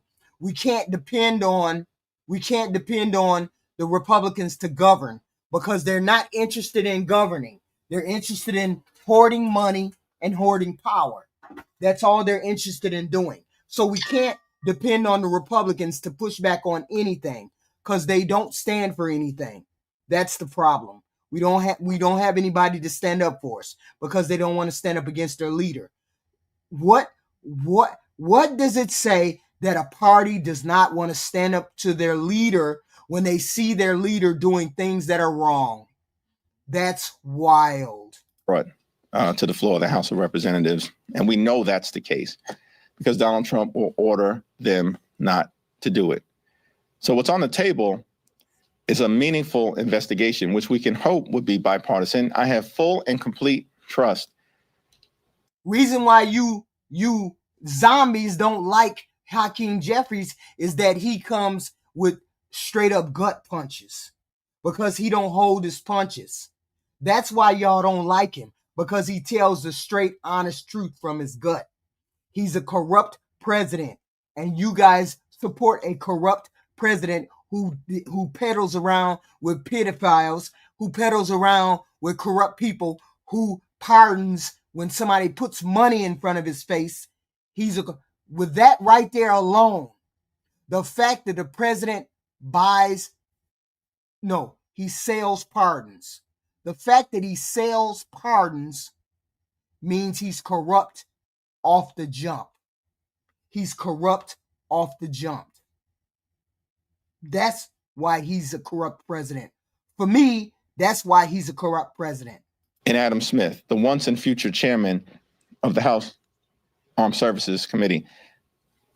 I can't speak to whether I've got any confidence as to what Republicans will do on the other side of the aisle. The one thing that should be clear, they don't stand for nothing. So all of these Republican extremists and sycophants and the people who are either actively involved in corruption, violating the law. That's all the Republicans. That's all they do. You cannot trust them. They will not help the American people. They only want to get power and stay in power. Engaged in extrajudicial activity. No work. No plans. Is that the statute of limitations for any crimes being committed now 5 years. It will extend well beyond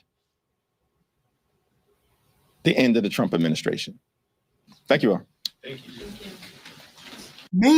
Meaning that people who work with the Trump administration are going to jail because they're going to make sure that they go to jail. He's going to make sure that. Hakeem is. Hold on. Here we go. Hold on. Just hold on. I got this show. We gotta show it because people don't believe it. Listen to what we're saying right here. Listen to what we're saying right here. This is about tomorrow's election. You should be paying attention to the race in Tennessee's 7th congressional district. This is the last congressional race in the entire country. This is the last flippable seat in the entire country. This election is 14 days from today. Today's Tuesday. It's 2 weeks from now. Because like all races in the South, this one will come down to voter turnout. It becomes a self-fulfilling prophecy because people don't vote, nothing in their life changes, then they don't vote because nothing in their life changes. So my call to action, I think, for the voters in this district is that your vote actually matters. It could come down to one vote to send me to Congress versus my MAGA-backed opponent. That's Afton Bain. She's a Democrat running for Congress in a solidly Republican district. But early reporting suggests that cracks may be forming in Trump's base. The Tennessee Lookout reported that turnout was down 75% across Middle Tennessee, particularly in GOP strongholds. Down 75%.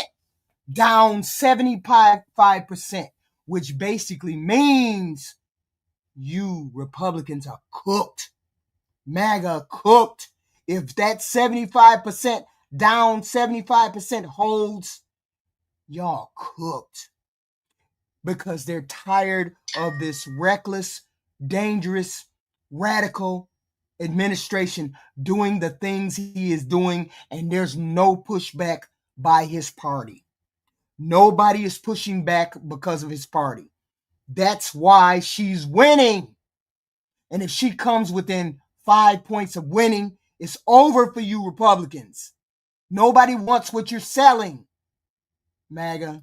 This is a predominantly Republican district. It was drawn that way. But what we are hearing, what I've heard on the campaign trail, is that there is an opening. Affordability is the utmost crisis that Tennesseans are facing, and that is across the 7th district, that is in Nashville. We have a state government that has inhibited the city of Nashville from addressing the rise of the cost of living. We have a federal government that is in chaos and cannot address the cost of living. And Afton Bain isn't the only one who sees an opportunity here. DNC Chair Ken Martin came to Nashville to campaign with Afton Bain, and Representative Jasmine Crockett recently appeared virtually with her. A lot of people are always trying to wait on a leader, trying to point to who that leader is going to be. Well, let me tell you what leadership looks like. It looks like Afton. As a reminder, Tennessee consistently ranks as one of the lowest voter turnout states in the country. So it seems that Afton Bain's biggest uphill battle may just be getting people to show up to the polls. The data shows us that if Nashville turns out, we can win. So that is what we've been trying to do. We've been mobilizing in Davidson County. We've knocked thousands of doors, hopefully, in the 10,000s by the time next week rolls around. But there are pockets of Democrats elsewhere, and the rural Democrats in this district are also important. So let's make sure that they understand we vote. Early voting is happening right now. Day of voting takes place on December 2nd. We'll be keeping a close eye on this one, so make sure you like and follow for more. If that girl comes within 5 points of losing or winning, you maggots are cooked. Cooked. Crockett came out for the black vote. You maggots are cooked if she comes within 5 points. A deep red state that Donald Trump won by 22 points. If they come out, Nashville come out, they get tired. They are tired of this shit. They are tired of this shit. Y'all just don't understand. People are tired of the MAGA this, the MAGA that. They're tired of it. You guys don't, the fake outrage, the people in the bathroom, the goofy shit that y'all got going on, they are tired. That you can't dispute nothing she say, Robbie Lee. Don't call her dumb, because she's probably smarter than you. Don't call her dumb, because she's smarter than you. The problem is, Michael David, some of y'all are tired of Trump. Some of y'all are tired of Trump. Fuck Donald Trump! Fuck Donald Trump! Fuck Donald Trump! We've been used as pawns. We've been used as pawns for so long. People thank us for our service. They pander to us. But when it comes down to actually supporting the institutions in the country that we defended, there's nothing but talk. You want to see what real independent journalism funded by the people for the people looks like? You ever heard a story like this in America? You're looking at it. Congratulations for always being somewhere where mainstream media is not. Flint, Michigan. See you in Nevada. Thanks to people like you, we could get the truth. Corporate media, they've been lying to us for years. Let's go. The corporate media covers up. We are United States military veterans. We represent all four branches of the military, from the Army, the Air Force, the Navy. Black America, are you in my chat? Are you in my? What are you in my chat for? If you MAGA, why do you have a wrench on you in my chat? Okay, I'm trying to figure it out. Because everything I say, you tell me I'm lying. You must be MAGA. You want me to treat you like MAGA? I'm confused. The Marines, the Coast Guard. We represent veterans of multiple campaigns in this country, from Kosovo to Cuba to Desert Storm to Iraq too, to Afghanistan, and even Vietnam. Our country called us to serve, and when it did so, we took an oath to the Constitution. I need to remind the guy sitting in the White House that no one took an oath to you. I need to remind our active duty and guard and reserve siblings in arms that you took the same oath that we took. An oath to the Constitution. This week, our sitting veterans in Congress reminded the service members of that very same thing. People who served in uniform and now serve in Congress told our service members to remember their oath. And the response from the White House was to call that sedition and to threat to hang them. To our fellow veterans in Congress, we got your six. Do not back down. Do not be threatened by this wannabe tyrant. Do not be threatened by this wannabe dictator. Hold the line. To our fellow service members who are currently under him as their commander-in-chief, nobody envies your position. Nobody would want to be in your boots right now. But to you, we say, we got your six. And remember your oath. Nobody wants to be standing here right now watching what's happening and unfolding in America. But all the veterans beside me, all the veterans in front of me, and every veteran in this country, our oath did not have an expiration. And we swore to defend the Constitution from all enemies, foreign and domestic. So while we would all rather be home, we're here today to remind the president, this is not your country, it belongs to we the people. Woo! We're here to remind the president it is from the service of those of us who put that uniform on that you're sitting in that house. And if push comes to shove, our service members will remember their oath.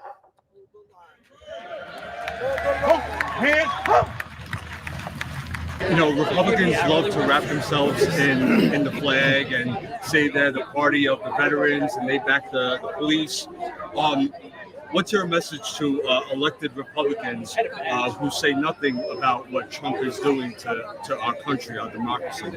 I call them false patriots. You can fly the flag, but if you don't honor the Constitution, and if you thank us for our service, but then support a tyrant who attacks our own citizens with our own military personnel, who destroys our institutions from within, institutions that the American people have trusted for a couple hundred years, then I would say that they're betraying their oath. I always honored my oath to the Constitution. I always trusted my president and my government until 2017. That administration was bad enough. This administration has got a blueprint for destruction of our freedoms and our democracies. This country, including my family, who immigrated from Scotland and Ireland, we came here for a better life. These people risked their lives to come here to make their lives better. It's just victimizing people and distracting from the obvious crimes of Donald Trump and his criminal regime. I'm just proud to be here with all these veterans and the people that love them and the people that love this country. It takes me from a place where I was having very dark thoughts to now I have hope. I have hope that besides those of us that are older out here defending this Constitution, there are a lot of young people that I have a lot of faith in. So this is where we at. This is where we're at with this presidency. This is where we're at. We on the cusp of finding the footing in this country. I don't understand why we are having this issue with people understanding that we are tired of what is going on in the Trump administration. People are tired of what is going on in the Trump administration. That's the whole point. They're tired of what's going on. And people say, well, no, it's not the truth. That's not what's going on. Yes, it is. People are tired of what they're saying. They're tired of the antics from this president. They're tired of the every day the president is in the news. Every day. Every day. This is wild. And then people say, no, we care about what Trump, we definitely care what's going on in our country. We don't want to see this every day. And we see this from the president every day. Drama every day. Something new every day. Every day. This shit don't make sense. We have people, and tomorrow there will be a reckoning tomorrow. Because the young lady, Afton Bain, if she comes within 5 points of winning or losing, it's a wrap for the Republicans this year. And we're going to take control of the House this year. And we might even take control of the Senate. But we are still waiting for the Epstein files. We would love to hear something about the Epstein files. We haven't heard anything yet.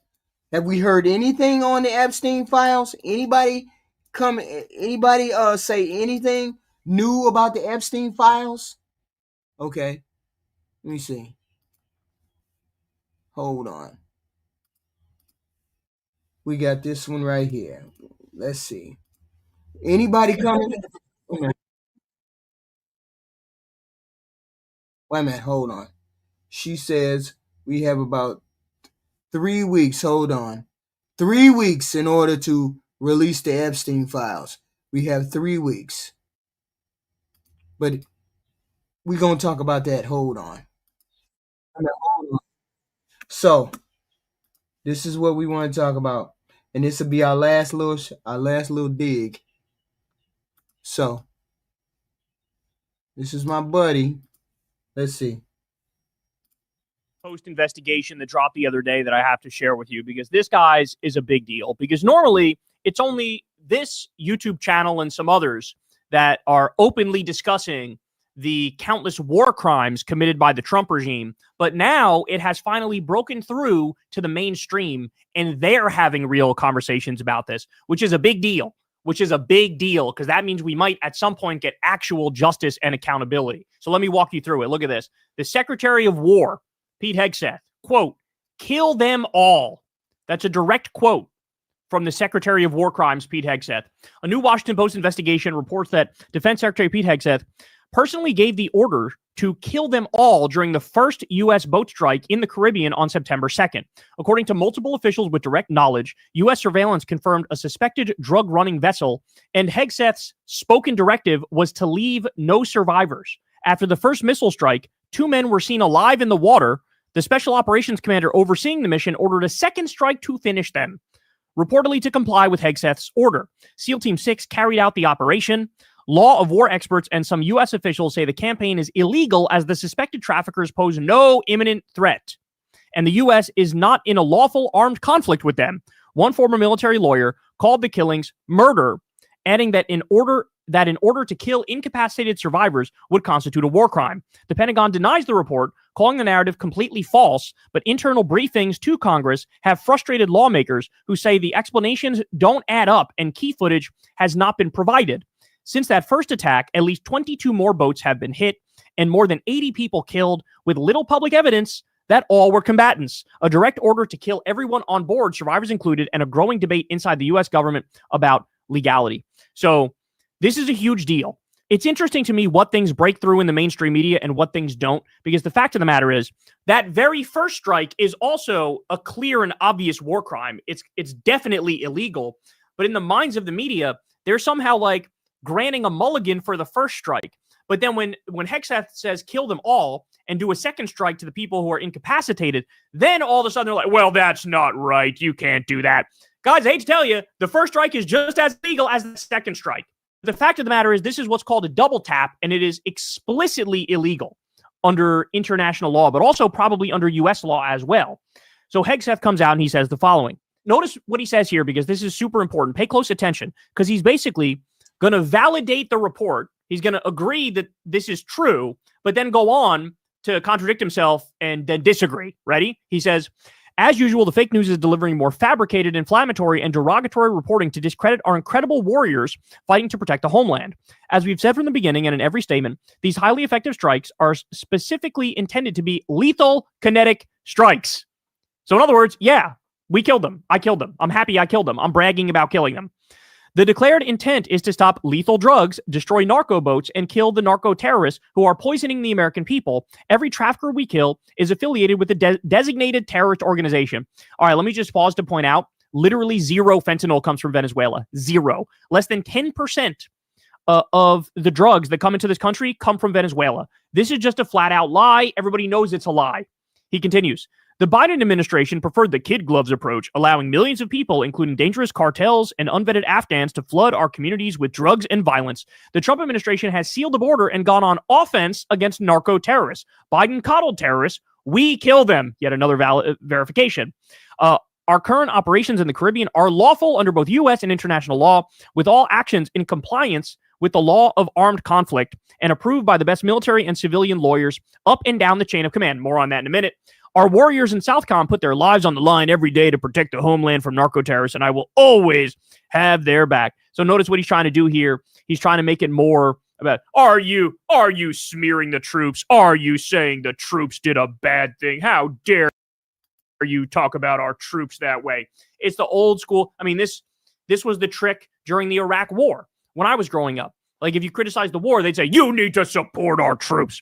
And you go, look, I got nothing against the troops. I'm just saying the decision to do the war in the first place is bad and wrong. How dare you not support our troops? This is stupid. But multiple times in this statement, he said, quote, as we've said from the beginning and in every statement, these highly effective strikes are specifically intended to be lethal kinetic strikes. So in other words, yes, I killed them. He's not even denying that not only he killed them, but that he ordered the double tap to go after the people who were in the water who survived. That is insane. That is insane. More. Ready? Former U.S. military lawyers speak out. The former JAGS working group unanimously considers both the giving and the execution of these orders, if true, to constitute war crimes, murder, or both. Let me repeat that. The former JAGS working group unanimously considers both the giving and the execution of these orders, if true, to constitute war crimes or murder or both, which is why a lot of the people who are being ordered to do these things, they are now seeking outside legal counsel. They are now seeking outside legal counsel, and they're going, well, hold on now. This can't be right. I'm being told to do this. Is this correct? Because they're going, there ain't no way, dog. Ain't no way that I'm allowed to do this. This is crazy. All right, ready? So Hegseth, ever the fucking idiot who keeps telling on himself, he tweets this. For your Christmas wish list, a classic Franklin story. Franklin targets narco terrorists. And it shows Franklin, the cute little turtle guy who's in like kids books, fucking launching an RPG at people on boats who in this picture represent drug traffickers. Like he's joking about it and having fun with it. He's being glib. He's like pretending like it's no big deal. Like, you're just a sensitive fucking liberal snowflake if you're against wanton murder based on absolutely nothing with zero evidence presented. So I like this response I wanted to share with you.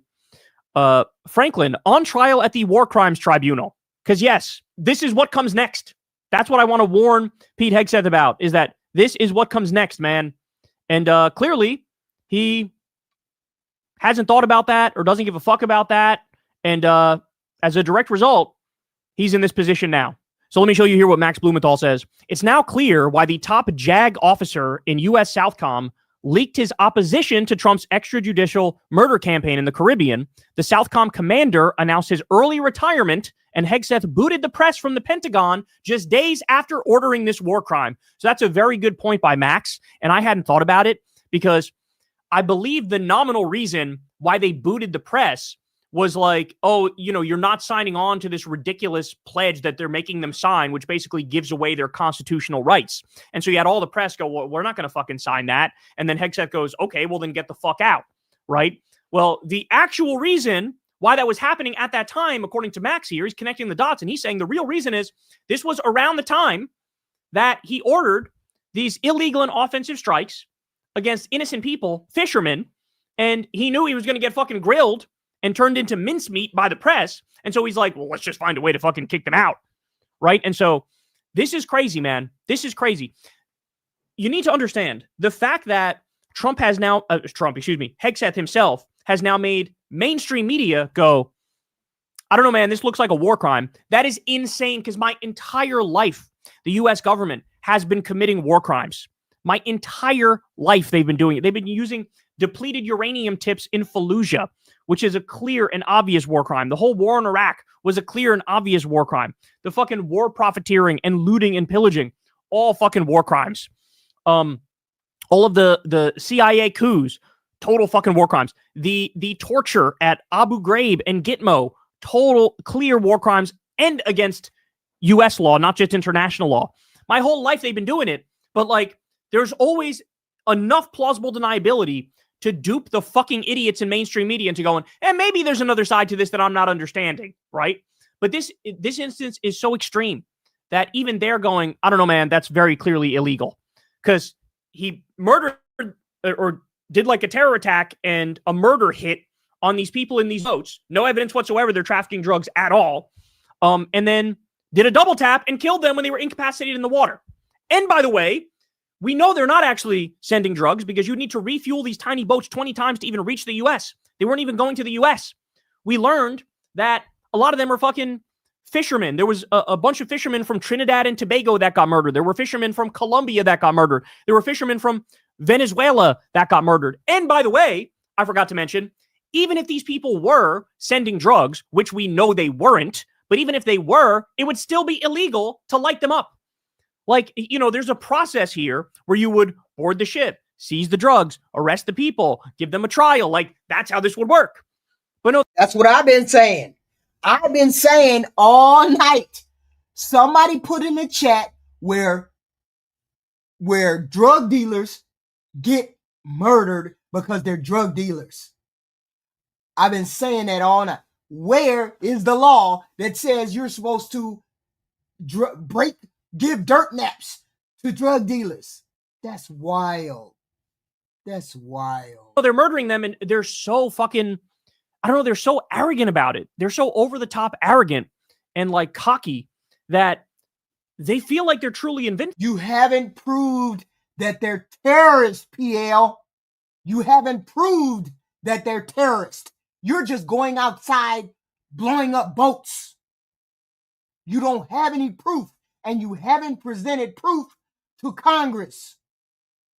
Stop saying just because they have drugs. You haven't, yes, they haven't given the intel to the Republican senators who are demanding that they give them proof now. They haven't presented proof to the Republican, what's his name, Robert Wicker, who is demanding proof now. They haven't given proof that there's drugs on the boat. But I don't know, man. For the first time in my life, it feels like, oh no, you idiots don't get it. Like there might actually be consequences for you now. You really don't get it, but that might actually happen now. Yeah, these goofy goofies are just following the clown. You following what the clown say. You think you're supposed to be nobody's defending drug runners, goofy. So if we're defending drug runners, you're defending a pedophile.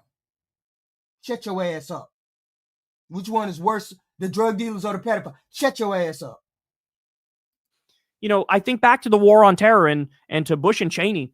And as I told you guys, there was a 2-year buildup of relentless propaganda to make people think that Saddam Hussein was going to attack the United States of America. And you had people fearing like Saddam Hussein has nukes and he's going to fucking nuke us. It was all a lie, but they did the work from the ground, the propaganda work. With Trump and Hegseth here, they're just a bunch of idiot cowboys who are just going in guns blazing, murdering innocent people, and then like yelling at you if you say, hey, that's not right. It's backfiring, man. It's backfiring right in front of our eyes. And it fucking, thank God it is. But for the first time in a long time, I'm thinking they might actually go down on war crimes charges. Hell yeah, they going down on war crimes charges. And we, as Democrats, we going to make sure they ass do. We're going to make sure they ass do. Which is 100% necessary if we want to have a functioning country in the future, and we want to have rule of law and checks and balances, and we want to, you know, not have an emperor or a king. This needs to happen. And we're getting closer and closer to it. Hey, y'all, do me a favor. Yeah, they goofy. That's exactly what it is. The goofy, this radical right administration is doing illegal things every time you turn around. Every front row and center.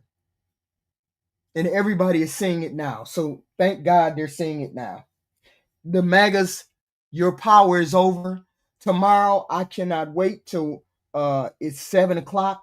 I think I'm going to go live at 7 o'clock. I think I'm going to go live at about 5 o'clock so we can get the results from the race in Tennessee. Lord help you people. Lord help you MAGAs if she won. If she wins, Lord help you MAGAs. Lord help you. Because they're rejecting you guys in mass. People are rejecting whatever you're selling in mass. And here's the thing. We all here for it because we're sick and tired. We're sick and tired of you MAGAs. 20%. No, MAGA is not the majority. Jesus. I can't with you MAGAs. I can't with y'all. Y'all live in that zombie land. They live in the zombie land. You can't bust the bubble because they in here crashing out. He said, the zombie said, what did he say? MAGA is the majority. Look at the zombie talk. Look at the zombie talk. MAGA is the majority. You alienated all of the Latinos, Hispanics, Africans, blacks, independents. You MAGAs alienated all of them. And you still have the gall and the balls to stand here and say you're the majority? I don't think so. I don't think so. And I think you have this, you're drinking some serious Kool-Aid with glass in it. That's what I think. Serious goofy juice with glass in it. We will see. Afton, remember the lady's name. Her name is Afton Bain. She's running in the last seat in Tennessee 7. Tennessee 7. If she comes within 5 points of winning or losing, it's over for you MAGAs. It's wild, the delusion. It's wild, the delusion that you all have. You don't know any liberals. That's the crazy. Do y'all look? Did y'all see what's on the screen? MAGA is the majority. The delusion is real. The delusion is real. Even in the face of Trump having a 35% approval rating, the delusion is real. Having a 35% rate approval. You know, he got more felonies than he do. Let me stop. His percentage points. Let me stop. I will see you all tomorrow at around 5 p.m. because we're going to sit here and we're going to watch the results from the Tennessee race come in. And if she comes within 5 points at all, I am going to ride you MAGAs like a donkey. And I'm going to ride Trump like a donkey too. If she comes within 5 points of winning, I'm going to ride y'all like a donkey. No, we said your boss, Pat Yeager, your boss. We're talking about your boss. 35%. We're talking about your boss. We're talking about your boss. Has a 35% approval rating. Don't try to twist no word. Don't try to twist no numbers. I'm going to ride y'all like a donkey if she comes within 5 points of winning or losing. I'm going to ride you MAGAs like a donkey. Tomorrow, 5 p.m. Be there or be square. Be there or be square.